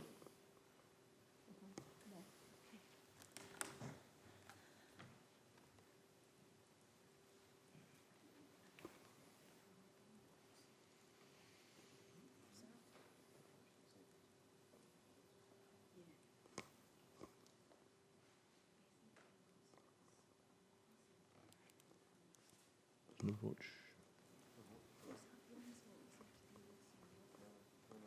No votes seem to be appearing. That's there now. Voting closed. They voted for 476 and against 13. So Reverend Andy Haddo's proposed new section is passed, it's carried.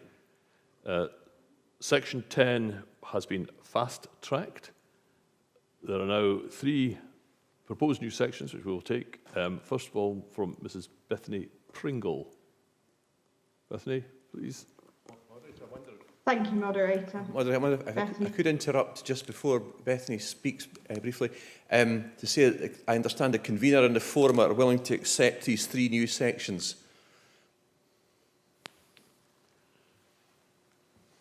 I'm sure that's good news you've heard, but I think you wish to just accept them, you just want to say brief words in respect of them, very briefly. Or Yeah, I'll just very briefly talk. Thank you, Moderator. The motion is to instruct the forum to consider how voices and opinions of young people can be gathered on a range of topics and shared widely, following on from the success of the listening project carried out by the Assembly trustees and the findings of the Youth Attitude Survey and report to the General Assembly of 2022.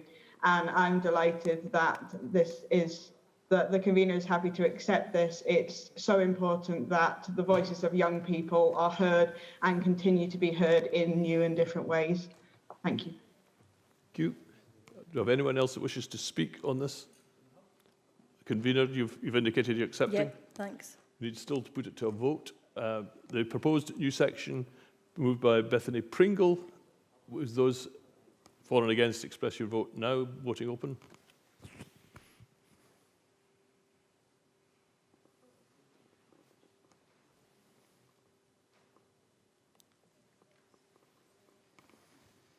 Voting closed.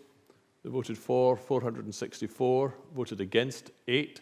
So that new section proposed by Bethany Pringle is added.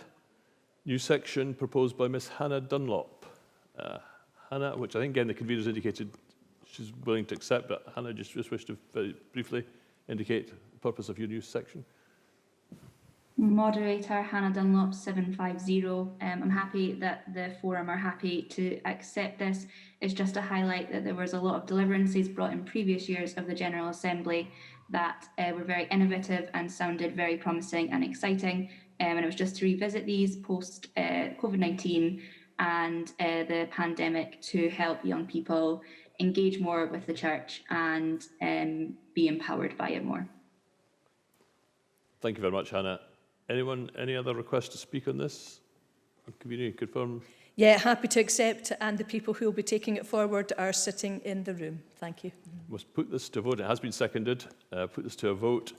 The proposed new section in the name of Miss Hannah Dunlop. Voting open, for and against.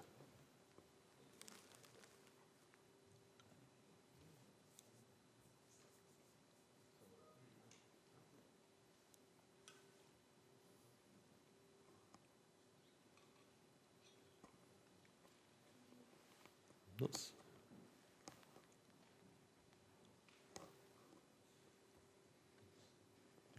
voting closed. There are voted for 480 and against 4. So that new section is added to the deliverance. And a new section to be proposed by Mrs. Jennifer Zielinski. Mrs. Zielinski. Moderator, I'm thrilled that the convener is willing to accept this and recommend the ACORN programme to every congregation of the church. Thank you very much, Mrs. Zielinski. I did see it was seconded while you were speaking. Anyone else, any other requests to speak? Convener? Yep, happy to accept, thank you, and I also would commend it. Thank you very much. I must now put to a vote Mrs. Zielinski's proposed new section. But please voting open, please use your buttons for or against.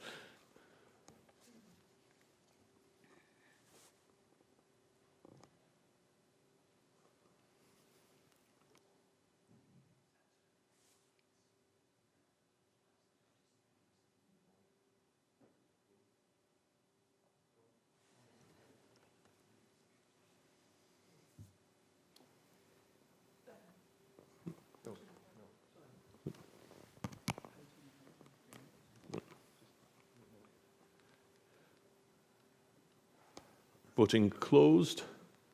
They're voted for 467 and against 13. So that new section proposed by Mrs.